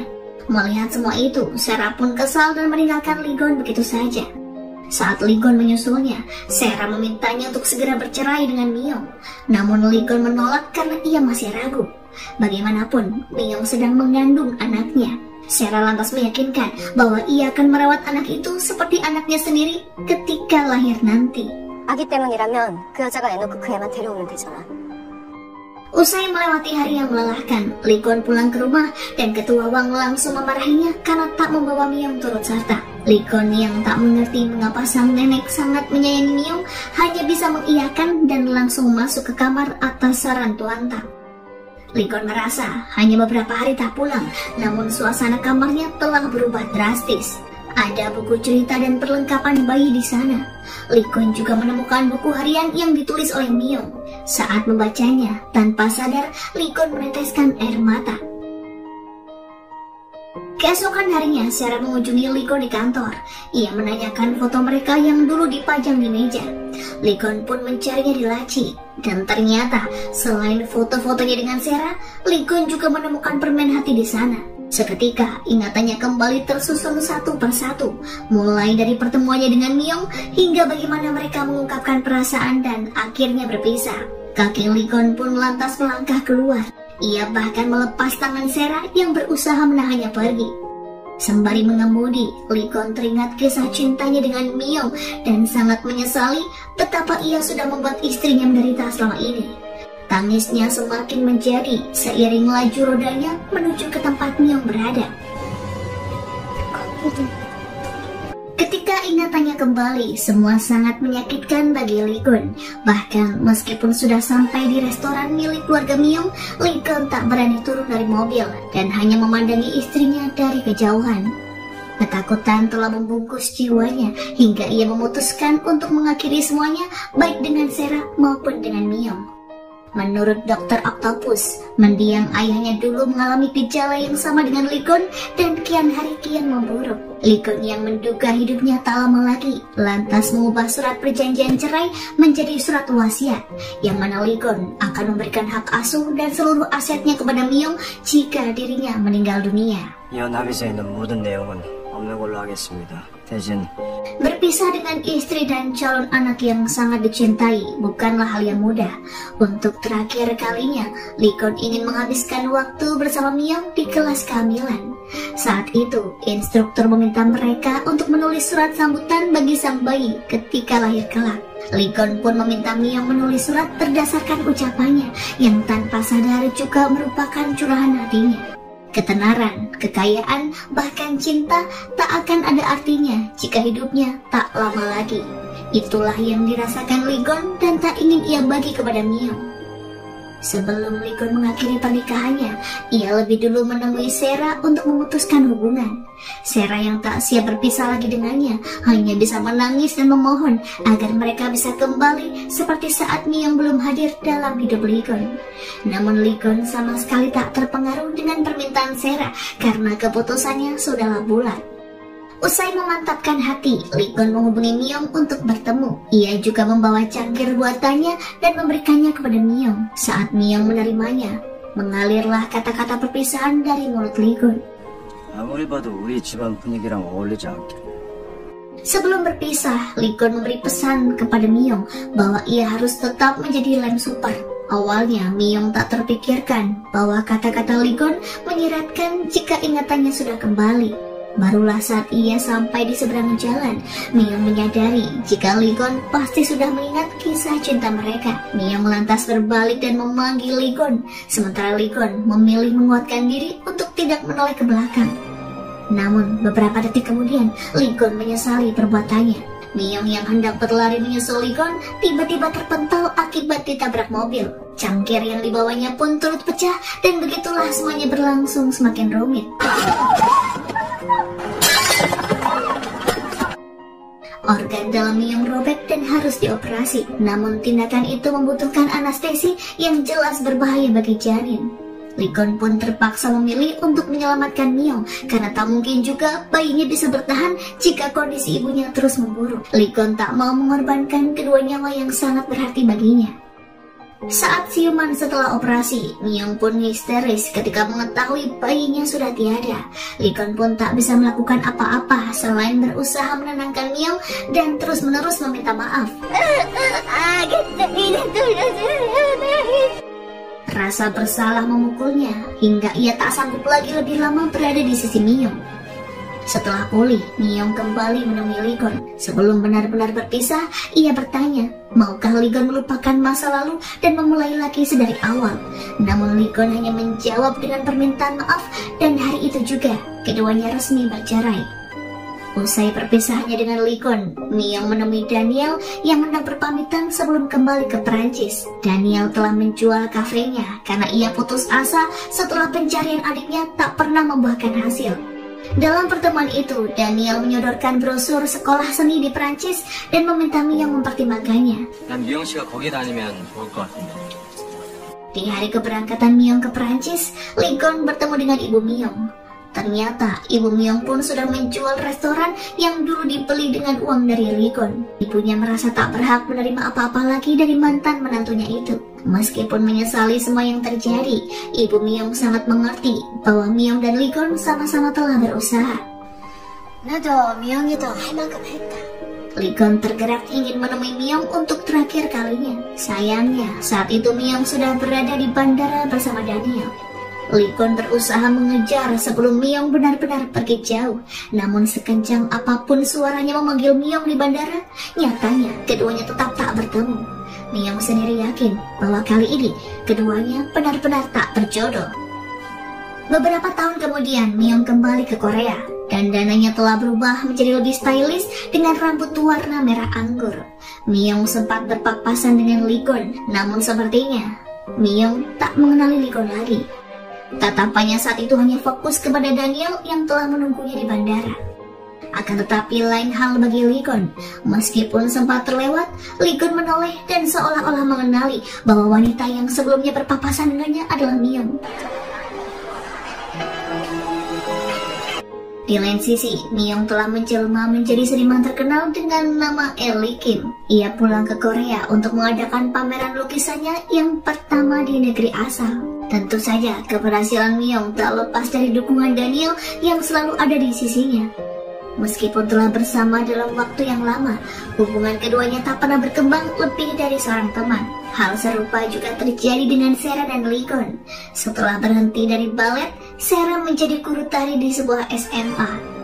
Keahlian dan kecantikannya yang memikat membuatnya memiliki banyak penggemar hingga ia sering menerima hadiah. Seperti di hari itu, saat Ligon menjemput dan mengajaknya makan siang, Sarah baru saja mendapat bunga dan kado dari muridnya yang sudah lulus. Sembari mengobrol dengan Ligon, Sarah membuka hadiahnya yang ternyata berisi seuntai kalung cantik. Saat Ligon tengah memasang kalung di leher Sarah, Myung memasuki restoran bersama Daniel. Tak terelakkan lagi, Myung pun melihat kedekatan antara Ligon dan Sarah dari kejauhan, sehingga ia berpikir jika keduanya telah kembali bersama. Myung lantas memutuskan untuk mengabaikan rasa kecewanya, meskipun sesekali masih mencuri pandang ke meja Ligon dan Sarah yang tak menyadari kehadirannya. Usai mengantar Sarah pulang, Ligon segera menuju ke restoran ibu 3 anak milik keluarga Myung. Ternyata, meski sudah tak lagi menjadi menantu, hubungannya dengan mantan mertua masih terjalin hangat. Ligon menganggap ibu Myung seperti ibunya sendiri, begitupun sebaliknya. Sang ibu juga sangat senang ketika Ligon datang dan memakan masakannya dengan lahap. Setiap kali mereka bertemu, baik Ligon maupun ibunya tak pernah sekalipun membicarakan tentang Myung. Meskipun sebenarnya Ligon selalu tahu kabar tentang Myung. Di ruang rahasia yang kini menjadi tempatnya mengenang calon bayinya yang telah tiada, Ligon juga menyimpan foto-foto terbaru Myung dan brosur pameran lukisannya. Namun Ligon tak memiliki keberanian untuk menemui mantan istrinya itu karena khawatir akan membuatnya kembali terluka. Ligon tak berminat untuk menikah lagi, meskipun ketua Wang terus mendesaknya. Sang nenek bahkan meminta agen perjodohan untuk mencarikan Ligon gadis lajang, walau sebenarnya ketua Wang masih mengharapkan Myung untuk kembali menjadi cucu menantunya. Karena Ligon tak menunjukkan keinginan menikah lagi, ibu tiri Ligon mendesak Kyung untuk ikut kencan buta. Ternyata mereka masih mengincar posisi pewaris janin chemical. Ketua yang selalu membantu mereka pun mengusulkan agar Young segera menemukan pendamping dan melahirkan anak. Tentunya agar hak pewaris Ligon berpindah kepadanya. Sementara itu, Ligon pergi keluar kota untuk mengunjungi pameran Myung. Di sana ia memesan kamar 2006, namun pihak hotel memberinya kamar 2009. Meskipun Ligon bersikeras meminta untuk bertukar, ia tak mendapatkan apa-apa karena kamar itu sudah lebih dulu ditempati tamu yang lain yang ternyata adalah Myung. Suasana hati Ligon tak karuan lantaran kamar yang dipesannya tak ada, dan ia pun bingung antara harus tetap mengunjungi pameran atau tidak. Ligon sangat merindukan Myung, namun ia juga takut untuk menemuinya. Namun pada akhirnya ia datang ke pameran dan bahkan membelikan karangan bunga yang sangat besar. Sambil mengendap-endap karena takut berpapasan dengan Myung, Ligon melihat lukisan-lukisan yang dipajang di pameran, hingga ia menemukan satu lukisan anak kecil dengan 2 tangan di samping telinga dan menunjukkan pose seperti mata siput. Ligon kenal betul pose itu adalah lambang siput cinta darinya untuk Myung. Ligon membeli lukisan tersebut dan meminta membungkusnya di tempat. Myung tak menyangka jika lukisan anak yang dibuatnya akan segera laku. Sebenarnya, Myung sendiri tak berniat menjualnya. Ia meminta kontak pembeli lukisannya dengan maksud untuk mengambilnya kembali. Sekuat apapun Ligon menahan diri untuk menghindari Myung, nyatanya ia malah kepanasan sendiri saat melihat kedekatan antara mantan istrinya dengan Daniel. Ligon pun menguntit kemanapun mereka pergi. Saat Myung dan Daniel tampak makin mesra, Ligon justru mengirim pesan sebagai orang yang membeli lukisan dan meminta bertemu di sebuah taman. Ligon memang datang, namun ia tak berani mendekati Myung dan berpura-pura mendadak demam lewat sebuah pesan. Karena penasaran dengan maksud dari lukisan yang dibelinya, ia bertanya kepada Myung. Tanpa sadar, Myung pun mengatakan lewat pesan bahwa lukisan tersebut adalah kenangan berharga yang juga bagian dari dirinya. Tentu saja, hal yang bagi Myung adalah kenangan berharga, menurut Ligon hanyalah luka mendalam yang diberikannya. Rasa bersalah pun kembali muncul di benak Ligon, hingga membuatnya menghukum diri lewat minum miras sampai mabuk berat. Saat setengah sadar, Lee Kun pulang ke hotel dan terus menggedor kamar 206. Myung yang merasa takut sekaligus penasaran akhirnya membuka pintu. Dan begitulah, keduanya kembali bertemu seperti takdir. 이건 씨, Kamar yang digedor-gedor oleh Gun dalam kondisi mabuk ternyata adalah kamar Myung. Pria itu kemudian ambruk dan Myung membawanya masuk ke dalam kamar. Ketika terbangun, Gun menemukan memo dari Myung yang memintanya untuk segera pergi sebelum ia kembali. Ia juga berharap tak akan pernah bertemu lagi dengan Lee Kun. Saat Lee Kun sedang check out dari hotel, Daniel pun menghampirinya. Gun berterima kasih karena selama ini Daniel telah menjaga dan melindungi Myung. Namun Daniel melakukannya bukan karena Lee Kun, melainkan dirinya yang sangat mencintai dan menyayangi Myung. 그런 말에 자격이 있다고 생각합니까? Selama mereka kenal, Daniel dan Myung saling melengkapi. Ketika Myung bahagia maupun sedih, ia juga selalu ada di sampingnya. Begitupun sebaliknya. Seperti hari ini, ketika Daniel mendapat kabar jika adiknya yang hilang telah ditemukan. Daniel janjian dengan sang adik di sebuah kafe. Pertemuan itu pun terjadi begitu cepat dan berubah menjadi momen yang sangat mengharukan. Tak ingin merusak momen itu, Myung meninggalkan keduanya. Di lain sisi, Young melihat-lihat foto Myung di internet. Ibunya tak mengira wanita yang lugu dan polos seperti Myung kini menjadi sangat terkenal. Young sangat merindukannya, begitupun dengan nenek Kun yang ada di sana. 미영이야? Ketenaran Myung memang tak terelakkan. Pameran hari pertama sangat ramai hingga ia sangat bahagia. Myung pun teringat jika esok hari lukisan yang dibeli Kun harus dikirimkan. Ia masih berusaha agar pembeli mempertimbangkan untuk membatalkan pesanan.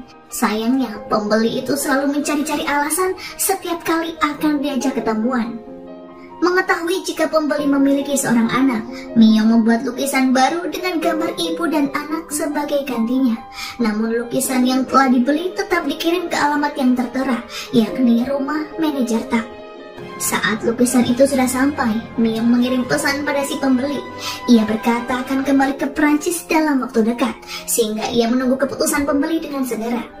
영자님, 제가 조만간 프랑스로. Di lain sisi, Young dan manajer Tak berencana untuk meningkatkan penjualan produk dengan melibatkan karya seniman wanita, sebab visual sangatlah penting. Ada beberapa seniman yang mereka usulkan, yang salah satunya Ellie Kim alias Myung. Namun Kun dengan tegas menolaknya. Manajer Tak tetap memberikan profil dan portofolio masing-masing seniman. Ia juga mengingatkan Gun untuk memisahkan pekerjaan dengan kehidupan pribadi ketika sedang memilih. Beberapa hari kemudian, Young mengajak Myung bertemu karena merasa rindu. Terlihat Young mengagumi Myung yang sekarang telah menjadi wanita yang sukses dan penuh percaya diri. 저도 도련님 생각 많이 했어요. 정말요? Keesokan harinya, Daniel mengajak Myung makan siang dengan sang adik. Sebelum masuk ke restoran, ia melihat adik Daniel berbicara dengan staf agen kredit yang membantu Daniel mencari adiknya.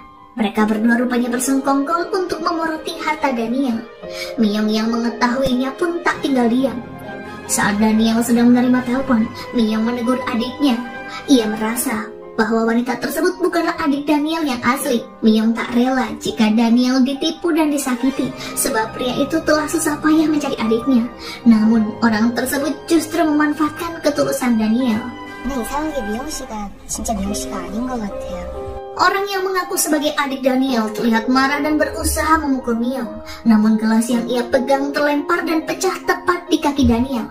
Ternyata pria itu mendengarkan percakapan mereka. Daniel merasa begitu bodoh karena semudah itu mempercayai seseorang. Ia pun pergi ke tempat di mana terakhir kali melihat adiknya. Saat itu, keduanya masih kecil dan sedang bermain-main. Adik Daniel ingin makan es krim dan kebetulan di lokasi yang tidak terlalu jauh ada penjualnya. Ketika kembali dari membeli es krim itu, adik Daniel sudah tak ada. Setelah banyak hal yang sudah dilewati, Daniel memutuskan untuk berhenti mencari sang adik. Ia percaya jika adiknya sehat dan bahagia di suatu tempat. Saat ini, Daniel hanya ingin memiliki keluarga sendiri. Ucapan itu pun ditafsirkan Myung sebagai keinginan Daniel untuk segera menikah. Tepat sekali, sehari sebelum Myung berangkat ke Prancis, Daniel akan memberitahunya sesuatu. Myung sangat yakin jika Daniel akan melamarnya. Merasa cemas, Myung pun curhat kepada pembeli lukisan alias Kun. Ia menyuruh Myung untuk mempertimbangkan semuanya terlebih dulu.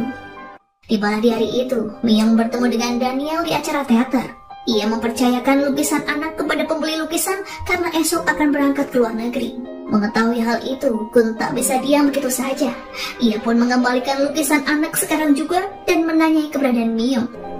지금 어디 있어요? Di lain sisi, Daniel menyalakan proyektor dan mulai menggambar. Ia menceritakan pertemuan awal hingga mereka sampai di titik ini. Daniel lantas menuju ke tempat Myung yang sedang duduk sembari membawa bunga. Ia melamar wanita itu dan tepat di waktu yang bersamaan, Gun diam-diam melihatnya dari kejauhan. Myung masih belum memahami perasaannya kepada Daniel, apakah itu cinta atau sekedar rasa terima kasih karena telah menemaninya ketika terpuruk, sehingga Myung menolak lamaran pria itu. Namun Daniel tak akan menyerah. Mulai saat ini, ia akan mendekati Myung dan sabar menunggu hingga wanita itu siap. 정식으로 남자로서 미영 씨한테 다가갈 테니까.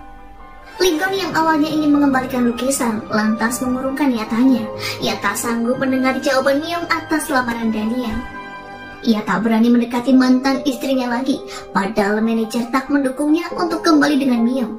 Terlebih saat ini, penyakitnya sudah berangsur sembuh. 3년 동안 못 잊으시면 얼굴 한번 그냥 확 까고. Sebenarnya, Lincoln masih khawatir bila sewaktu-waktu penyakit genetiknya kambuh, sehingga lebih baik ia memendam perasaannya dan tetap bersikap dingin terhadap Myung. Seperti saat ini, yang mana adalah hari kematian Gaedong bayi mereka. Ketika Gun menuju ke TKP kecelakaan, Myung sudah ada di sana terlebih dulu. Keduanya sama-sama teringat akan kejadian lampau yang membuat trauma batin hingga sampai saat ini. Namun Lincoln pandai menyembunyikannya. 당신은 잊으면 안 된다. 무슨 말 같지도 않은 말을 하. Myung meminta Gun hidup bebas dan melupakan dirinya serta Gaedong. Bukankah ia dulu sudah menyerah dengan hak asuh bayi mereka? Berbeda dengan Myung, meskipun ia menjalani kehidupan yang baru, ia tak akan pernah melupakan Gaedong. Di malam harinya, Gun mengirim pesan kepada Myung sebagai pembeli lukisan. Mereka membicarakan banyak hal seperti kakak dan adik. Myung berkata jika rencananya berubah, maka ia akan tinggal 6 bulan lagi di Seoul sebelum kembali ke Prancis. Tak hanya dengan Myung, dengan Sarah pun, Lincoln tak ingin menjalin hubungan lebih dari sekedar teman. Hal itu membuat ibu Sarah marah dan masuk paksa ke kantor Lincoln. Wanita itu mengatakan bila Sarah selalu menangis setiap kali pulang bertemu dengan pria itu. Menurutnya, Gun hanya mempermainkan perasaan Sarah. Dan jika demikian, maka lebih baik hubungan pertemanan di antara keduanya diakhiri. Kontrak kerjasama antara Myung dan Jang In Chemical sudah dibuat. Pengacara Hong menyerahkan kepada Myung untuk ditandatangani. Ia juga menyampaikan jika kekurangan biaya, maka Myung dapat menggunakan uang tunjangan dari Gun. Namun Myung memintanya untuk tidak membahas soal tunjangan lagi. Setelahnya, Myung pergi ke restoran milik ibunya. Namun Lee Gun sudah ada di sana terlebih dulu. Ia bahkan mengajak Gun keluar dan menyuruhnya untuk berhenti menemui sang ibu. Lee Gun berdalih jika ia hanya ingin makan masakan ibu Myung dan tak ada maksud yang lain. Ia juga tak memiliki perasaan lagi terhadap Myung. Myung pun mempertanyakan mengapa dirinya yang dipilih untuk bekerja sama dengan perusahaan. Gun tak bisa memutuskan sendiri sebab perusahaanlah yang telah merekomendasikan Myung. Namun jika Myung menolak kerjasama, maka ia harus memberikan alasan yang jelas. Pada akhirnya, Myung mau menandatangani kontrak dengan syarat orang yang dihubungi selama proses bekerja adalah manajer Tak. Sikap Myung pun menjadi sedikit angkuh dan lebih kuat. Dalam hati pun Gun memujinya sangatlah keren. Karena tak mengangkat telepon, Daniel menghampiri Myung ke studio miliknya. Ia mengkhawatirkan Myung karena ketika bekerja, Myung pasti lupa segalanya, termasuk urusan makan. 마지막으로 밥 먹은 거 몇 시예요? Keesokan harinya, Daniel pun mengajak Myung piknik. Ia rupanya tahu kerjasama yang dilakukan Myung dengan perusahaan milik Lee Gun. Namun bukannya marah, Daniel justru mendukung Myung. Mendapat support dari orang terdekat, Myung semakin bersemangat. Ia lalu mengunjungi kebun milik perusahaan yang ditanami bahan-bahan pembuatan produk. Di waktu yang bersamaan, Lee Gun juga pergi ke tempat itu untuk mengecek sekaligus mencari udara segar. Ia melihat Myung sedang memotret berbagai tumbuhan untuk keperluan desain. Gun mengikuti setiap langkah Myung hingga sampailah ia di dekat kolam. Myung meletakkan kamera dan kertas gambarnya di atas batu, sementara ia pergi ke arah lain untuk memotret tumbuhan. Saat itu, kertas gambar Myung tertiup angin yang berhamburan. Lee Gun pun mengambilnya satu persatu dan meletakkan ke tempatnya semula, sembari mengawasi Myung karena ia takut ketahuan. Namun Myung menyadari keberadaan Lee Gun dan segera mencari sumber suara.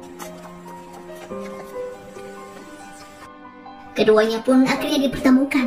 Miyong marah dan menuduh Lee Kun membuntutinya. Padahal sudah berkali-kali ia berkata, jika di luar perusahaan, sebaiknya mereka tak pernah bertemu. Tiba-tiba saja hujan turun dan Kun berinisiatif menutupi Miyong dengan jasnya. Keduanya pun berlari turun ke arah pondokan. Tanpa sadar, Miyong dan Lee Kun seolah menikmati momen itu. Keduanya terperangkap di sebuah pondok dan tak bisa turun ke bukit sebab jembatan yang ada di bawah bukit tergenang air dan aksesnya dibatasi. Tak ada cara lain kecuali tetap tinggal di pondokan itu. Keadaan pun semakin memburuk hingga listrik mati. Untuk menghabiskan waktu, Kun menceritakan banyak hal dan menurutnya suara hujan juga sangat menenangkan. Namun di sela-sela obrolan, Miyong bersikeras ingin turun ke bukit dan hendak segera pulang. Kun berusaha menahannya agar Miyong di sisinya setidaknya sampai hujan reda. Tiba-tiba saja badan Miyong demam dan wajahnya semakin pucat. Ia tak mau Lee Kun memegangnya dan tak mau pria itu terus memperdulikannya. Mulai saat ini dan selanjutnya, Miyong berharap keduanya menjauh karena sudah tak ada lagi hubungan. Miyong pingsan karena demam tinggi ketika ia memaksa akan pergi dari pondokan. Lee Kun dengan telaten merawatnya agar panas tubuh Miyong segera turun. Keesokan harinya, Miyong meninggalkan Lee Kun yang masih tertidur pulas. Sepucuk surat ia tinggalkan sebagai bentuk ucapan pamit. Sementara itu di studio, Daniel sudah menunggu Miyong dengan perasaan yang sangat khawatir. Miyong pun menceritakan hal yang telah ia alami bersama Lee Kun. Karena tak ingin Miyong sakit, Daniel mengajaknya berolahraga. Keduanya pun membeli sepatu olahraga yang sangat nyaman. Sepulangnya dari toko, tanpa keduanya sadari, Kun sedang mengamati keduanya dari dalam mobil. Di malam harinya, Daniel mendengar pertengkaran antara Sarah dan ibunya. Suatu kebetulan, Daniel memang membeli apartemen di dekat apartemen Sarah. Dan kini pun keduanya bertetangga. Sang ibu rupanya menginginkan agar Sarah kembali ke dunia balet. Namun gadis itu lebih nyaman dengan pekerjaannya saat ini. Sarah juga memarahi ibunya agar tak mendatangi Kun lagi. Setelah ibunya pulang, Daniel menghampiri Sarah yang sedang menangis. Pria itu mengajaknya makan es krim untuk menghilangkan kesedihan Sarah. Daniel lalu menanyakan perkembangan hubungannya dengan Lee Kun. Namun gadis itu tak ingin meneruskan obrolan yang tak ada sangkut pautnya dengan Daniel. Pria itu pun merasa obrolan ini masih ada kaitannya dengan dirinya sebab ia telah melamar Miyong. Kembali pada Lee Kun yang melarang Miyong dan manajer Tak untuk mengantarkan dokumen yang dibutuhkan Miyong ke studionya. Jika mereka membawa keluar dokumen rahasia perusahaan, Lee Kun mengancam akan memenjarakan keduanya. Sebaiknya undang saja Miyong ke kantor dan biarkan ia melakukan riset tanpa harus membawa dokumen keluar dari perusahaan. Sebenarnya itu hanyalah alasan Lee Kun karena ia ingin berada di dekat Miyong. Selama Miyong bekerja di kantor, ia membawakan minuman kesehatan dan banyak vitamin. Lee Kun juga menunggunya di dalam ruangan itu, namun Miyong merasa tak nyaman sehingga ia memintanya untuk keluar. Tak hanya memberikannya minuman kesehatan, Lee Kun juga memastikan Miyong pulang dengan perasaan tenang, sehingga Lee Kun memantaunya lewat CCTV dan meminta karyawan untuk menyalakan lampu di setiap ruang yang hendak Miyong lewati. Tak lupa, Lee Kun juga memesankan taksi untuk wanita itu. Perhatian Lee Kun tak sampai di situ saja. Keesokan paginya, ia membelikan makanan di restoran Ibu Miyong. Kali ini, ia ingin makanan tersebut dibungkus agar bisa dimakan bersama Miyong di kantornya. Setibanya di kantor, ternyata Miyong sudah tidur dan Lee Kun mendekatinya hingga wanita itu terbangun. Mereka pun membuka makanan yang dibeli Lee Kun. Miyong pun pada kria sadar jika makanan tersebut berasal dari restoran milik ibunya. Ia terlihat marah karena sudah berkali-kali mengingatkan Lee Kun agar tak bertemu dengan ibunya lagi. Lee Kun membela diri bahwa ia pergi ke sana bukan karena maksud tersembunyi. Ia memang menyukai masakan Ibu Miyong dan sudah menganggapnya sebagai ibu sendiri. Merasa jengkel, Miyong akhirnya mengirim pesan pada pembeli lukisan. Hampir saja Lee Kun ketahuan sebab saat itu ponselnya berbunyi. Lee Kun pun segera berlari ke toilet agar Miyong tak curiga. Keesokan paginya, Miyong mendapat kiriman lukisan pertamanya ketika ia di Paris. Ternyata lukisan itu adalah lukisan seorang pria dengan permen ceri di sekitarnya. Saat sedang buntu dengan pekerjaan, Miyong sempat bertukar pesan dengan pembeli lukisan itu. Pembeli lukisan itu pun memberinya inspirasi, yang mana ada seorang gadis yang hidup di hati setiap wanita. Lewat kalimat itu, Miyong pun seketika mendapatkan inspirasi. Lee Kun juga menyemangati Miyong agar bisa menyelesaikan pekerjaannya dengan baik. Pada akhirnya, semua pekerjaan Miyong dapat terselesaikan. Manajer tak lalu mengundangnya ke kantor untuk bertemu dengan Lee Kun yang ingin mengucapkan terima kasih. Saat di lobi, ia sempat bertemu dengan Sarah yang awalnya ingin mengajak Lee Kun makan siang. Keduanya pun pergi ke kafe sebelum Miyong menghadiri undangan Lee Kun. Sarah sebenarnya merasa khawatir mengenai kolaborasi antara Miyong dengan Jang In Chemical. Namun Miyong menjelaskan jika ia dan Lee Kun hanya bertemu dalam urusan pekerjaan. Setelah pertemuan itu, giliran ia pergi menemui Lee Kun. Pria itu mengagumi hasil karya Miyong, terlebih saat ditunjukkan ke semua pegawai yang terlibat. Semua orang kagum melihatnya dan yakin jika iklan tersebut akan membuat para wanita tertarik. Saat Miyong akan pulang, Lee Kun menghampirinya untuk mengajak makan malam. Wanita itu pun menolak karena akan makan malam bersama di rumah keluarganya. Ternyata hari ini, kakaknya sedang berulang tahun. Untuk terakhir kalinya, Lee Kun menyatakan kepuasannya terhadap kinerja Miyong. Perpisahan ini pun bagi mereka terasa cukup menyedihkan. Di tengah perjalanan ke rumah keluarganya, Miyong kelupaan membawa hadiah sehingga ia mengabari Daniel lewat telepon jika akan sedikit terlambat.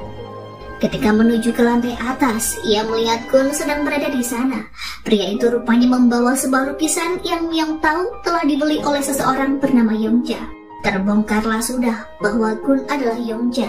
Rupanya, Lee Kun berencana mengembalikan lukisan tersebut agar bisa menemani Miyong. Hal itu tentu saja sangat mengecewakan bagi Miyong. Mengapa Lee Kun tega melakukan perbuatan itu padanya? 이건 대체 나한테 왜 이러는 거예요? Saat itu Lee Kun mengakui jika dirinya adalah Lee Yongja, orang yang membeli lukisan. Fakta itu pun membuat Miyong merasa kecewa sebab selama 3 tahun ini ia tak bisa melupakan Lee Kun. Namun ternyata pria itu justru mempermainkan perasaannya. Semua kata-kata manis yang Gun kirimkan sebagai Yongja adalah kepalsuan. 어떻게 이런 일을 할 수가 있어요? Ia hanya bersandiwara agar Miyong percaya bahwa Yongja adalah orang yang berbeda. Miyong rupanya masuk ke dalam perangkapnya. Sementara Gun menganggap Miyong tak berubah dan mudah dibodohi. Kata-katanya yang kejam membuat Miyong seketika naik darah.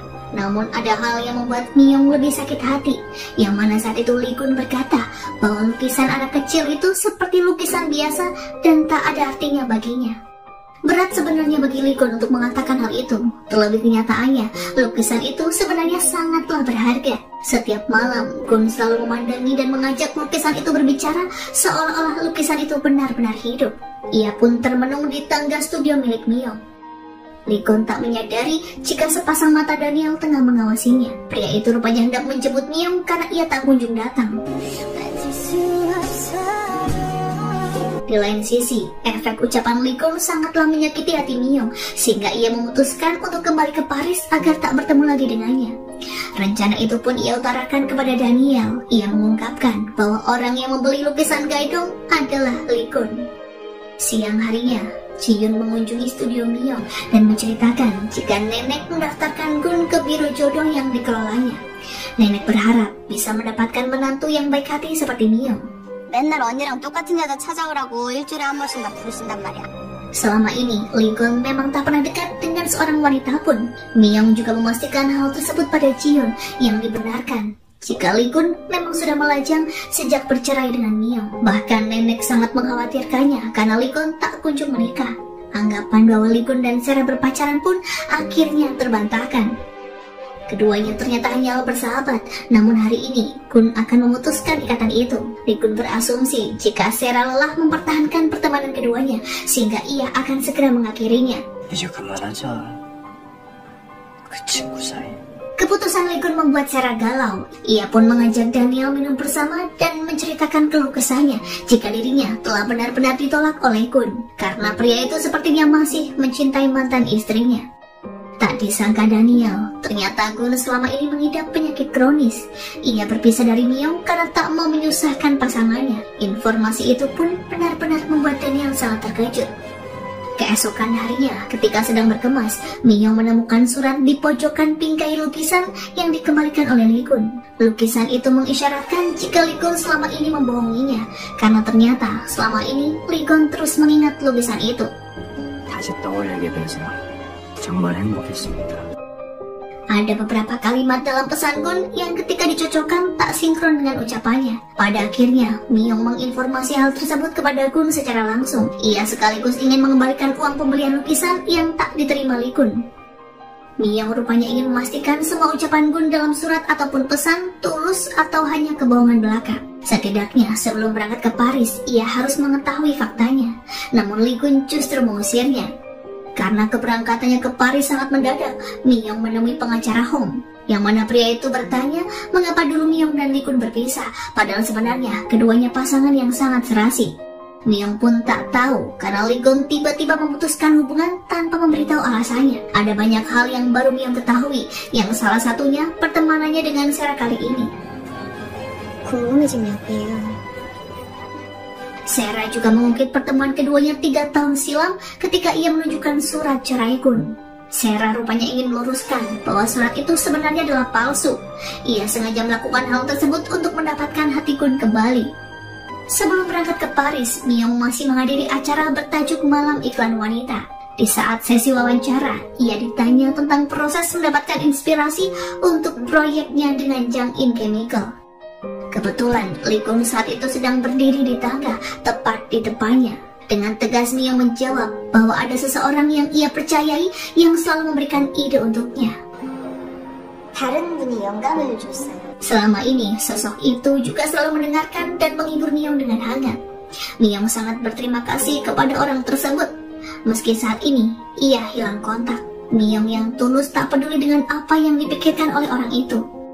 Saat berpamitan dengan ibunya di restoran, tiba-tiba Lee Kun datang menghampirinya. Ibu Miyong memberinya kode untuk meninggalkan tempat, namun Miyong justru memintanya menyiapkan hidangan untuk Lee Kun. Keduanya pun akhirnya makan di meja yang berbeda tanpa adanya komunikasi. Setelah berpamitan dengan sang ibu, Miyong juga akan menyapa anaknya. Lee Kun pun hanya bisa melihatnya dari kejauhan. Keesokan harinya ketika semua sudah siap, Miyong menemukan alat rekaman di dalam tasnya. Sepertinya seseorang yang memasukkan alat itu adalah pengacara Hong. Begitu rekaman diputar, terdengar suara Lee Kun yang membacakan sebuah surat wasiat. Lee Kun rupanya merahasiakan penyakitnya dari Miyong dan ia akan memberikan studio di Paris untuk mantan istrinya itu. Daniel awalnya berpura-pura tak mendengar ajakan Miyong untuk segera berangkat. Namun di tengah perjalanan, ia memutar balik. Daniel tak ingin hidup dalam penyesalan sehingga ia rela mengantarkan Miyong ke rumah Lee Kun. Ia berharap Miyong bisa memastikan apa yang telah disembunyikan oleh Lee Kun selama ini. Setibanya di rumah Lee Kun, ternyata pria yang mereka cari sedang pergi ke kolumbarium untuk meletakkan foto Gaidong di dekat foto ibunya. Lee Kun juga bercerita kepada sang ibu jika ia tak berani meminta Miyong untuk menemaninya di saat ia sedang sakit. Karena Lee Kun tak ada, Miyong meminta izin pada nenek untuk menunggu kepulangan mantan suaminya itu di dalam kamarnya. Saat memasuki kamar pribadi Lee Kun, ia pun teringat memori kebersamaan keduanya. Ranjang bayi dan perlengkapannya pun masih disimpan baik oleh Lee Kun. Miyong juga membuka komputer milik mantan suaminya yang terdapat video yang ketika di-play muncul wajah Lee Kun. Ternyata video itu dibuat Lee Kun untuk mengingatkan setiap kali ia mengalami amnesia. Miyong tak sanggup untuk menontonnya lebih lanjut karena isinya sangat mengharukan. Saat keluar dari kamar, ia melihat nenek tengah syok setelah melihat siaran televisi. Ternyata terpampang berita jika Lee Kun akan melakukan jumpa pers. Melihat sang nenek yang begitu khawatir ketika mengetahui Kun akan melakukan konferensi pers, Miyong berusaha menghentikannya.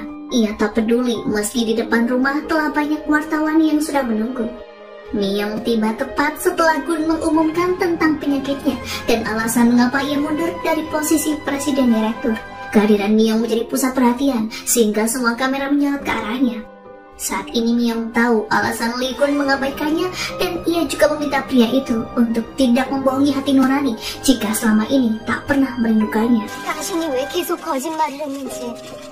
Sayangnya, Gun dengan lantang justru meminta manajer untuk mengusir Miyong. Padahal Miyong hanya tak mau Gun menderita seorang diri. Ia juga berjanji tak akan pernah meninggalkan Lee Gun karena penyakitnya dan yakin bisa menghadapi semuanya asalkan tetap bersama. Karena sangat mencintai Lee Gun, pada akhirnya kedua insan itu pun berciuman tanpa peduli dengan sorotan kamera. Usai melakukan konferensi pers, keduanya memutuskan menginap di hotel untuk membicarakan kelanjutan hubungan. Meski diingatkan bahwa penyakit Lee Gun tak sepele, Miyong yang keras kepala tetap bersikukuh untuk menemani pria itu. Di kamar hotel, keduanya bercengkrama dan menikmati waktu bersama di atas ranjang seperti 3 tahun silam. Baik Miyong maupun Lee Gun lebih leluasa dalam mengekspresikan perasaan cintanya. Hingga keesokan harinya, Miyong bermaksud meminta izin pada nenek untuk menemani Lee Gun karena ia tak mau Lee Gun yang ia sayangi menghadapi penyakitnya seorang diri. 미영아, 아플 때 아프더라도. Nenek tak menyetujui ide tersebut karena kakek Lee Gun dulu menderita penyakit yang sama, sehingga beliau pernah berada di posisi Miyong saat ini dan tahu risiko yang akan menanti. Merasakan kesungguhan hati Miyong, nenek pun menyerah dan akan memberi persetujuan jika ibu Miyong merestui mereka untuk rujuk. Sementara itu, rapat dewan untuk membahas pengunduran diri Lee Gun terjadi sangat kacau karena para tetua berselisih pendapat. Mayoritas dari mereka menolak keputusan tersebut sebab kinerja Lee Gun untuk membesarkan perusahaan selama ini sangatlah bagus. Ketika Gun datang, salah satu tetua yang sejak awal ingin menjatuhkannya menyuruh Lee Gun untuk membuktikan ucapannya di acara konferensi pers untuk melepas jabatannya. Gun memang akan mengundurkan diri dari posisi prestir, namun hanya dalam waktu 3 bulan untuk menikmati liburan. 제 거치는 제가 결정을 합니다. Selama Lee Gun absen, jabatannya akan diserahkan kepada orang yang bertanggung jawab dan berkompeten, yang tak lain nenek Gun. Tak hanya Lee Gun, Miyong pun menyelesaikan masalah dengan bertemu dengan Daniel di kafenya dulu. Ia pun berterima kasih atas semua hal yang pernah Daniel lakukan, sehingga Miyong bisa sampai di titik ini. Sayangnya, sampai saat ini, hati Miyong tak dapat berlabuh kepada Daniel. Daniel pun seolah menerimanya dan berlapang dada. Meski seolah kuat dan tidak menampakkan kesedihan, nyatanya Daniel tetap mabuk untuk melupakan ucapan Miyong usai pertemuan itu. 강세라 씨나 엄청 허접하게 보셨네. Saat hendak naik ke lift, Sarah menemukan Daniel yang tengah mabuk berat hingga tak mampu berjalan sendiri ke apartemennya. Sarah lah yang memapah Daniel dan menidurkannya ke kasur hingga tak sengaja melihat 2 foto anak kecil yang ada di meja dekat ranjang Daniel. Seketika ekspresi Sarah berubah seolah mengingat sesuatu. Di lain sisi, sebagai anggota keluarga Lee Gun yang berpotensi mengidap penyakit yang sama, Yong juga melakukan pemeriksaan kesehatan. Walaupun dokter menyatakan jika Yong sehat, ia tetap tersugesti mengalami gejala-gejala amnesia sehingga memberitahu pada ibunya. Ibu Yong menyangkal bahwa anaknya lupa ingatan seperti Lee Gun, sebab Yong sebenarnya bukanlah anak kandung dari ayah Lee Gun. 용아, 그게 말이야. Mendengar rahasia yang telah lama dipendam sang ibu, Yong berlari keluar rumah karena ia tak bisa menerima kenyataan ini. Di waktu yang bersamaan, Lee Gun dan Miyong akhirnya tiba. Lee Gun mengklarifikasi apa yang telah terjadi, sementara Miyong berusaha mengejar Yong. Ibu Yong menceritakan yang sebenarnya pada Lee Gun dan meminta maaf karena telah menutup-nutupi fakta bahwa ia dan Yong bukanlah kakak beradik. Wanita itu juga menyerahkan buku harian ayah Gun yang berisi ungkapan perasaannya sebagai pengidap suatu penyakit yang sesekali mengalami amnesia. Sama seperti dirinya kepada Miyong, ayah Lee Gun juga tak tega untuk memberitahu istrinya karena tak mau wanita yang ia sayangi menderita. Sepulang dari menghibur Yong, Miyong menghampiri Lee Gun yang tengah menangis dan memeluknya dengan penuh kasih. Lee Gun berterima kasih karena Miyong mau menemaninya di saat-saat terburuk. Keesokan harinya, Miyong mengunjungi sang ibu untuk meminta restu rujuk dengan Lee Gun. Ia bahkan ingin menjalani hidup sesuai keinginannya. Ibu Miyong saat itu menentang karena tak ingin anaknya menderita jika penyakit Lee Gun kambuh, karena jika waktu itu tiba, pasti Miyong hanya akan ditemani kesendirian. Namun Miyong dan Lee Gun akan berusaha lebih keras sebab bagaimanapun restu seorang ibulah yang selalu diharapkan oleh anak-anaknya. 이번에는 내 맘이 가는 대로 살고 싶다. Sementara itu, Yong yang terlihat bersedih lantas menunjukkan surat pengunduran diri pada Lee Kun dan berjanji akan angkat kaki dari rumah bersama sang ibu. Namun dengan berbaik hati, Lee Kun akan tetap menampung mereka sebagai keluarga untuk menemani nenek dan hidup rukun bersama. Sementara Lee Kun memang berencana untuk tinggal di tempat lain dan manajer Tak sedang mencarikan rumah yang cocok. Namun rumah yang dipilihkan terlalu mewah dan mahal menurut Myung, sehingga ia mengajak Lee Kun tinggal di rumah Jiyeon saja. Bukan tanpa syarat, Lee Kun dan Jiyeon telah menandatangani surat kontrak tukar rumah yang sangat menguntungkan pihak Jiyeon. Sebab ia akan tinggal di rumah Lee Kun dan dekat dengan pacarnya. Terlebih, dengan adanya kontrak itu, nenek telah memberikan persetujuan. 정말로 얘를 우리 집 받아들이려고요? Agar lebih nyaman tinggal di rumah Jiyeon, Lee Kun dan Myung menata barang dan bersih-bersih mulai dari sudut depan hingga belakang. Di sela-sela waktu merapikan rumah, Myung membuka sebuah kotak penyimpanan dan menemukan chip kasino dari Lee Kun saat ia di Macau. Selama memiliki chip tersebut, Myung merasa selalu memiliki harapan dalam hidup dan satu persatu mimpinya telah terwujud. Mulai saat ini, Lee Kun dan Myung berjanji akan hidup bersama dan menanti harapan-harapan baru yang akan muncul di masa depan. 가만히 있어야지. 당신. Meski diniatkan untuk berlibur, sebenarnya Myung tetap berangkat kerja. Begitupun dengan Lee Kun yang memiliki kesibukan sendiri. Bukan pergi ke kantor, Lee Kun mengunjungi restoran ibu Myung untuk berjuang mendapatkan restu agar ia bisa rujuk dengan putrinya. 솔직히 날 기다렸잖아.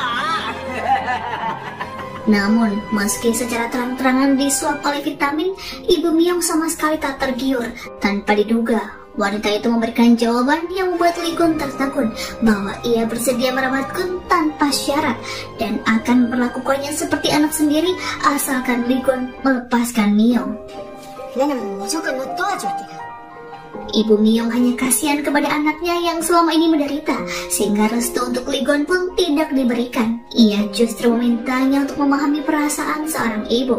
Namun tekad Lee Kun sangatlah kuat, sehingga ia tak akan menyerah dan keesokan harinya ia mendatangi ibu Myung yang sedang perawatan rambut di salon. Pada upayanya yang kedua, Lee Kun masih gagal karena ibu Myung belum berubah pikiran sebagaimana yang diucapkan Myung bahwa ibunya tak mudah dibujuk. 내가 하면 안 된다 하면 안 되는 기라고. Di malam harinya, ketika hendak menghabiskan waktu untuk bermesraan dengan Myung, mereka pun kedatangan tamu yang ternyata adalah Tuan Park, Minja, dan Hyung Jun. Ketika orang itu rupanya hendak mengajak Lee Kun dan Myung untuk bermain kartu. Pada beberapa putaran, Lee Kun selalu dikalahkan oleh Tuan Park dan teman-temannya hingga membuatnya semakin frustasi. Tak tahan melihat hal itu, Myung ikut bermain karena ia yakin dengan kemampuannya untuk memenangkan permainan. Wanita yang awalnya diremehkan oleh Lee Kun berubah menjadi sosok yang susah untuk dikalahkan. Dan tanpa mereka sangka, Myung yang selalu menang ingin terus bermain, bahkan sampai ketiganya tak kuat untuk membuka mata. Keesokan harinya, Lee Kun dan Myung meneruskan misi untuk mendapatkan restu dari sang ibu. Keduanya bahkan mengikuti beliau untuk berolahraga di taman. Berbagai jenis alat olahraga dicoba oleh Lee Kun untuk membuktikan kegigihannya pada calon mertua. Seusai berolahraga, Lee Kun menggendong Myung dengan telaten yang diam-diam membuat hati ibu Myung bahagia. Jika saja Lee Kun tak menderita penyakit aneh, pasti ia akan langsung setuju untuk memberikan restu. Sementara itu, ada hal yang cukup mengganjal di benak Lee Kun tentang sang ayah, sehingga ia pergi ke rumah untuk membuka kembali buku harian mendiang ayahnya. Karena dianggap mengantongi informasi penting, Lee Kun menanyai Ibu Yong mengenai pertemuan terakhir beliau dengan ayahnya. Wanita itu pun mengenang masa lalu, yang mana ayah Lee Kun pergi dari rumah dan meninggalkan ibu Lee Kun serta Lee Kun yang masih kecil. Ayah Lee Kun menetap selama beberapa waktu di rumah Ibu Yong sebelum memutuskan untuk kembali ke keluarganya. Namun pada akhirnya, beliau mengalami kecelakaan hingga tewas. 미안한 사람이었던 거지. Lee Kun berterima kasih pada Ibu Yong yang telah memberikan buku harian ayahnya, yang mana itu adalah benda satu-satunya yang masih tersisa dan mengubah persepsi Lee Kun atas sang ayah yang selama ini dianggap telah mengecewakan keluarganya. Ketika membuka kembali buku harian itu, Lee Kun juga menemukan sebuah foto yang terselip di halaman paling belakang, yang tak lain sebuah pohon yang rindang. Li-gon teringat sesuatu dengan tempat di foto itu yang pernah ia kunjungi bersama sang ayah ketika masih kecil. Demi membantu pencarian, Li-gon meminta bantuan pada seorang detektif yang ternyata adalah mantan bos perusahaan yang dulu pernah membeli pabriknya. Perusahaan beliau telah bangkrut karena banyak melakukan tindakan ilegal. Jika detektif berhasil menemukan lokasi pohon yang sama persis dengan foto itu, Li-gon akan membayarnya 2 kali lipat. Mendengar tawaran yang sangat menggiurkan, mereka pun setuju meski tak memiliki clue sama sekali tentang tempat yang sedang dicari Li-gon. Semenjak melihat foto anak kecil di apartemen Daniel, Sarah berupaya menghindari pria itu setiap kali bertemu. Namun hari ini, ia memberanikan diri untuk memencet bel apartemen Daniel dan menawarkan makanan buatannya sendiri. 처음 해봤거든요. Karena baru pertama kali memasak, tampilan kue yang dibawakan Sarah kurang menarik, walaupun setelah dicicipi, ternyata rasanya enak juga. Mengenai foto anak perempuan yang dilihat Sarah di dekat ranjang Daniel, ternyata itu merupakan adik kandung Daniel yang menghilang ketika mereka masih kecil. Awalnya Sarah enggan mengatakan, namun kemudian ia mengaku jika anak perempuan di foto itu adalah dirinya. Meskipun sebenarnya ia tak tahu menahu mengapa keadaannya bisa seperti ini. 근데 왜 내가 그 사진 속에 있는지. Setelah beberapa hari berlalu, Daniel yang sekian lama tak menemui Myung mengajak gadis itu ke sebuah kafe untuk memberinya hadiah. Bukan barang, melainkan penampilannya bernyanyi di depan panggung yang membuat Myung menangis bahagia karena ia mengenang masa-masa indah mereka. Kebahagiaan itu tak hanya dirasakan oleh Myung, namun juga Li-gon yang pada akhirnya mendapat restu setelah ibu Myung melihat usaha kerasnya. Akan tetapi, beliau tak sanggup memberikan doa disertai senyuman sehingga tak akan hadir di pernikahan mereka. 항상 웃게. 광재가 절대로 내려오는 일 없이. Beberapa waktu kemudian, sebelum mengikatkan janji suci pernikahan, Li-gon mengajak Myung yang sudah merias diri dan menggunakan gaun indah untuk pergi ke suatu tempat. Manajer Tak dan yang lainnya pun dibuat panik karena tamu sudah berdatangan, begitupun nenek yang hampir saja pingsan. Alasan dibalik semua itu yakni karena detektif telah menemukan lokasi pohon yang dimaksud Kun, yang mana pohon itu akan segera dipindahkan. Detektif berusaha mengulur waktu agar petugas yang akan memindahkan pohon menunggu kedatangan Li-gon dan Myung. Setibanya di sana, Li-gon pun bernostalgia tentang momen kebersamaan terakhirnya dengan sang ayah. Selain bermain dan berbincang, mereka juga mengubur kotak yang hanya bisa dibuka setelah Li-gon sudah dewasa. Li-gon menggalinya dengan kuat sampai menemukan kotak kayu yang berisi barang-barang kenangannya dengan sang ayah, seperti bola tenis, kancing lengan, dan sebuah surat. Surat tersebut merupakan nasihat yang akan seketika mengubah kehidupan Li-gon. Usai membaca surat sang ayah yang tersimpan di kotak kayu dan dikubur di dekat pohon yang menjadi tempat terakhir kali mereka bertemu, perasaan Li-gon menjadi lebih lega dan bisa menjalani hidup tanpa beban. Keduanya tiba di lokasi pernikahan tepat setelah manajer Tak meminta para hadirin yang sudah mulai bosan menunggu kedatangan pengantin untuk pulang. Tak ingin melewatkan momen pernikahan putrinya, ibu Myung yang awalnya menolak untuk hadir tiba-tiba muncul dengan hanbok dan dandanan yang sangat cantik. Berbeda dengan pertama, janji pernikahan kali ini diucapkan dengan sungguh-sungguh dan diakhiri ciuman mesra yang membuat para tamu terharu. Setelah resmi menikah, mereka memilih Pulau Jeju sebagai lokasi bulan madu. Li-gon dan Myung menikmati perjalanan, bahkan Myung bisa menyetir sendiri dengan kondisi jalanan yang sepi, sehingga Li-gon dapat mencium sang istri dengan puas. Sementara itu, keinginan nenek untuk segera menimang cucu bertolak belakang dengan rencana Li-gon untuk menunda momongan selama 6 bulan. Ia rupanya ingin menikmati momen pernikahan bersama Myung. Pada akhirnya, nenek merencanakan proyek yang sama seperti kejadian di Makau 3 tahun yang lalu. Dibantu manajer Tak, ia meminta pelayan bar memasukkan obat kuat ke dalam minuman Li-gon dan Myung. Sepertinya, dosis obat dari Tuan Pak sangatlah kuat, sebab meski hanya menenggak 1 gelas minuman, Myung dan Li-gon langsung sempoyongan menuju ke kamar hotel. Keesokan paginya, tanpa mengingat detail apapun, keduanya terbangun dalam kondisi tidak berpakaian, persis pengalaman di Makau. Mengetahui sedang dijebak, Li-gon dan Myung mencari otak di balik rencana konyol ini, yang tak lain manajer Tak dan Myung.